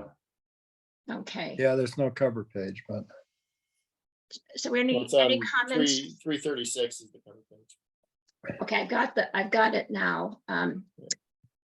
Any further comments about the fact that we'll keep the ceiling, but make the difference in the number of loans put out? So the credit score and the number of loans, those are the only changes. So I think Director- I think it sounds very reasonable.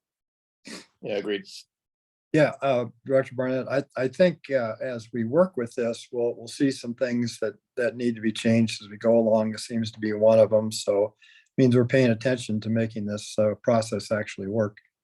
The Workforce Housing Agency is also making this request as they help our team. And this is their request and our staff request. And then Harry, have we used this loan at all yet? We have one that's about to mature the end of February. And, even with all of this assistance, the monthly payment is still staggering. Yeah. So, Harry, help me there understand or help me remember. The repayment of the loan is really coming from some significant financial event, sale of the property, a refinance of the property.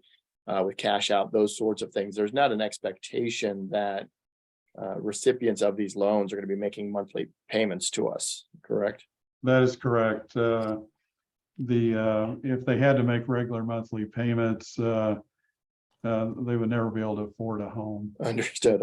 Yeah. So in that sense, to me, I guess I'm just trying to see if there's any risk in lowering the credit score, but you know, we're really looking at more or less making an investment in the property Right. with an expectation that there'll be some upside to that property, or we'll get repaid. The property It's a is sold. fully secured loan, and every loan is actively monitored by our JPA and our staff. Okay, thank you. Another plus on that is we know who the people are that are doing it. So it's not like we're just loaning out in the dark. These are people we know and we're trying to help. Right. Again, for just to be able to recruit and retain, we really need this tool in our toolbox, and you'll see the need for it grow. I don't at this point expect to have any more loans this fiscal year, but it's just hard to say. I'd rather help people get into homes than us just buy a home and rent it out. I'd like to have people get ownership. Harry, could you remind me what the involvement of the JPA is in this program between the hospital and the hospital's employees? Other than, are they going to administer the program? But it is just between the hospital and the hospital's employees. The loan is between the hospital and the employee, but the JPA provides all types of financial counseling. What's all involved to either rent or buy a home. Can you really afford it or not?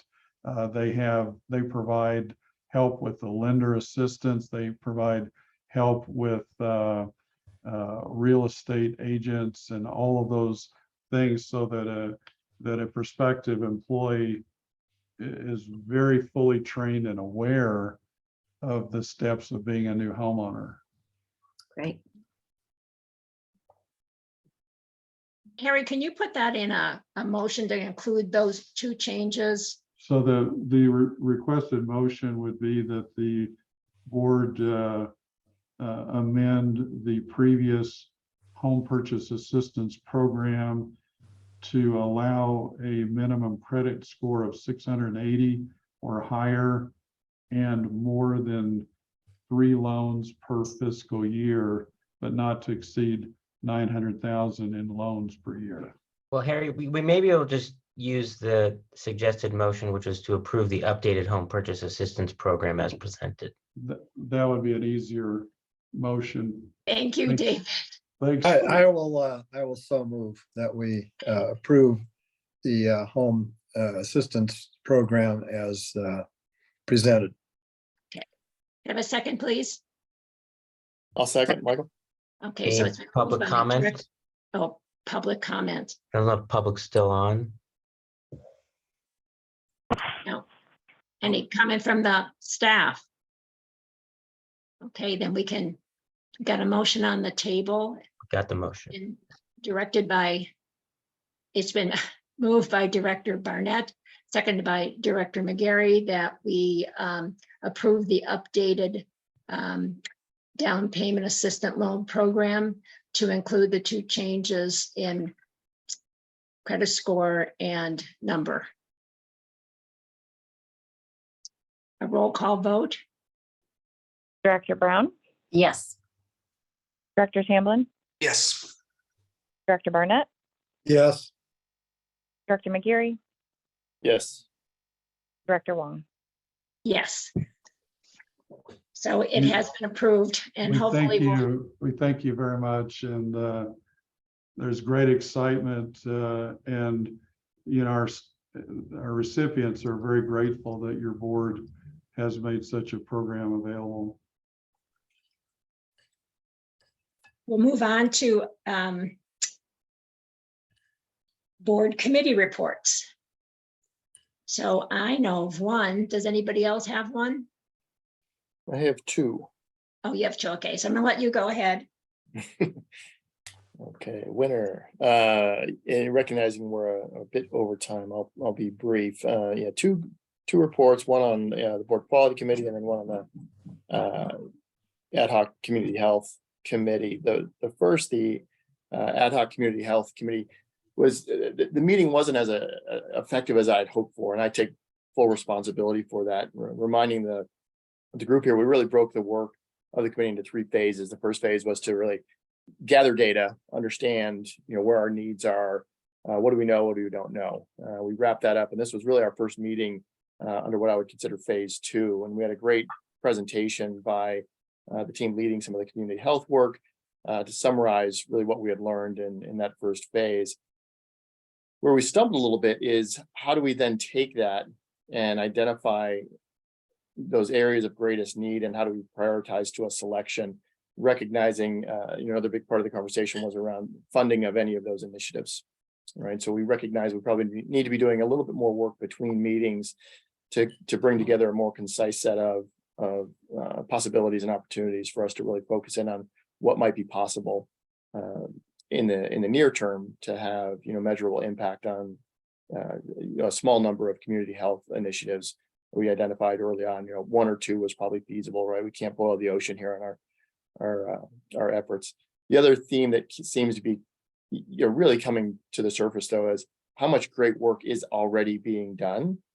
It might be operating in silos a little bit. It might benefit from some additional funding. But the reality is we're doing incredible work in the community that we're really not building awareness of. And so that's another area that we can focus on. The second meeting was the board quality, which was actually a very effective meeting. So I was really pleased. We made some change to that based on suggestions from really everyone in the committee. We recognized Bob as a new member of the committee starting out this year. One addition to it was a closed session, which obviously I can't discuss here, but we recognize the need to have really open discussions that we couldn't under a more public forum, to really look at, in this case, a case study for an individual patient and really dissect, what we could do better, what we did well, but really it provided a deep understanding of the challenges we face, even from a quality standpoint. So it was really effective addition to that meeting. Beyond that, we have reviewed, I'll go to my notes here, the quality assessment performance improvement plan and the available critical access hospital services. We reviewed those, both of which were approved tonight.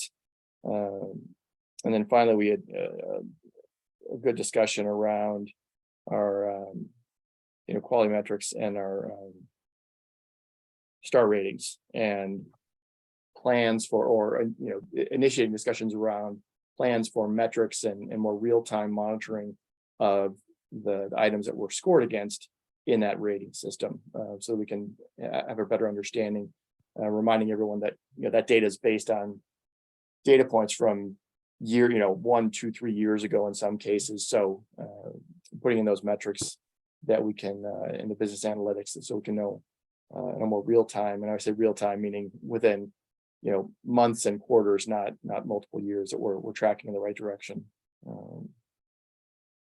Michael, before you leave that thought, it's been many years since I've seen a list of what we are currently doing to address community health needs.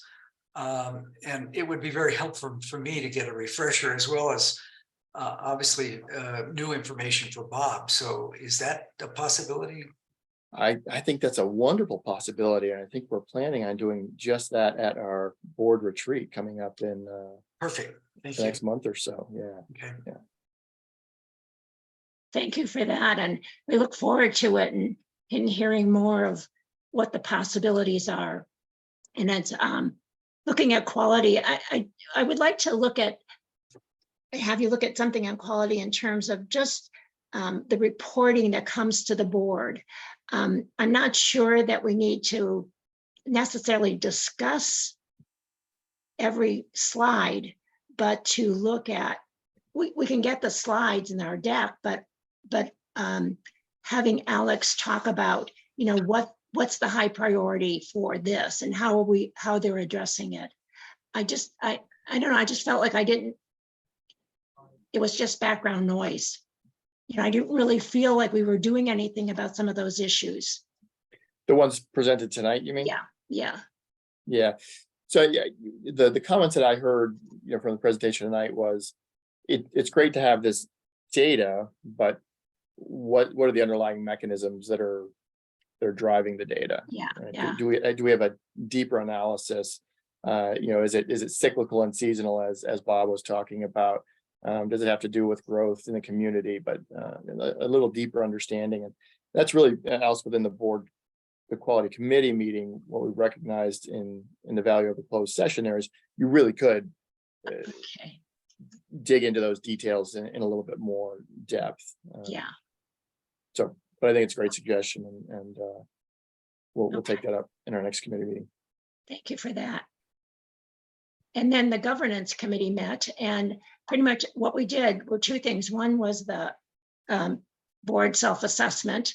And again, it looks good. We had a couple areas that we'd like to go deeper in when the board can at the retreat, to look at, what was the understanding of the question, because the spread of the points was different enough that we thought we wanted to do that. But also looking at the board assessment to see, should any of that be part of our goal for 2023. We did have Pam Connect at our meeting, and she was very helpful in talking to us about looking at goals for next year. And we will have a slide presentation on some of the thoughts and ideas of what the board should be doing or could be doing as goals. And then looking at the CEO's goals and the strategic plan, and see how they can intertwine and lead us to our overall objective. We went through a discussion about the agenda for the retreat, and looking at the topics that would be covered, and you'll get an email from me asking you for some more input on it.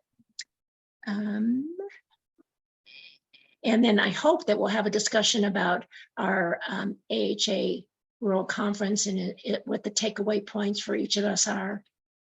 Is there anything that we could try to implement that would improve or change the needle of what we do for our patients? So many ideas. Harry?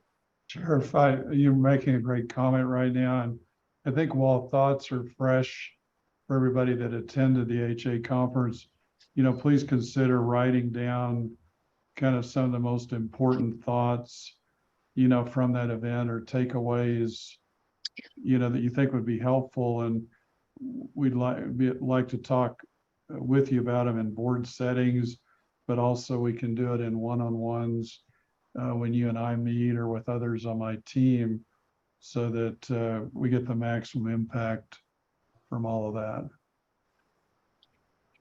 Has anybody been able to do the app for the conference?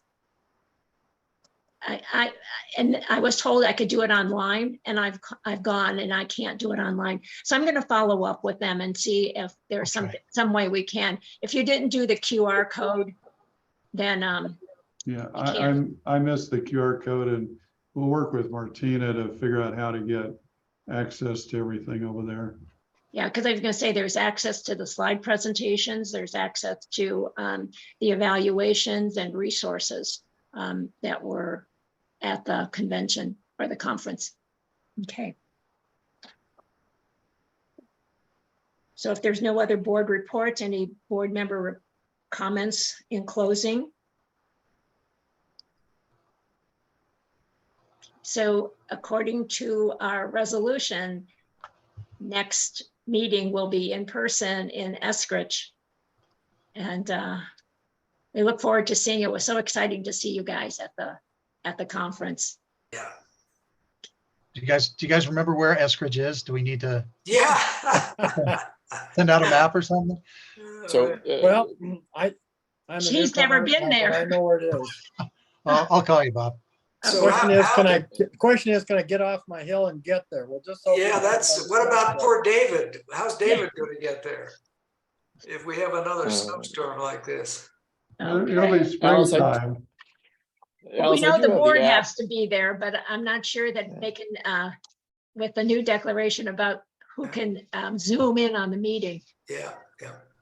Yeah, Alice, I do have the app from the HA and access to all the slides, but it doesn't do anyone much good if it's like I can see them on my phone. I don't see any way to share them out or. Yeah, but and that's if what you I said. download- Yeah, if you download the app, you can at least see them. I think there'll can be see a 'em? way to get them from A. Yeah, to she B. told me that they would be online. And she Okay. gave me the URL to get there, but I tried and it didn't work. So I have an email into them to see if we can get them Okay, cool. online. It's so much easier to do an evaluation when it's They may big not have enough. posted it. Yeah. Okay, any other comments? Otherwise, the meeting is adjourned. Oh, you got his Ted? finger up. Oh. Ted, bye-bye. Bye-bye. Bye-bye. It was waving bye-bye. Good night.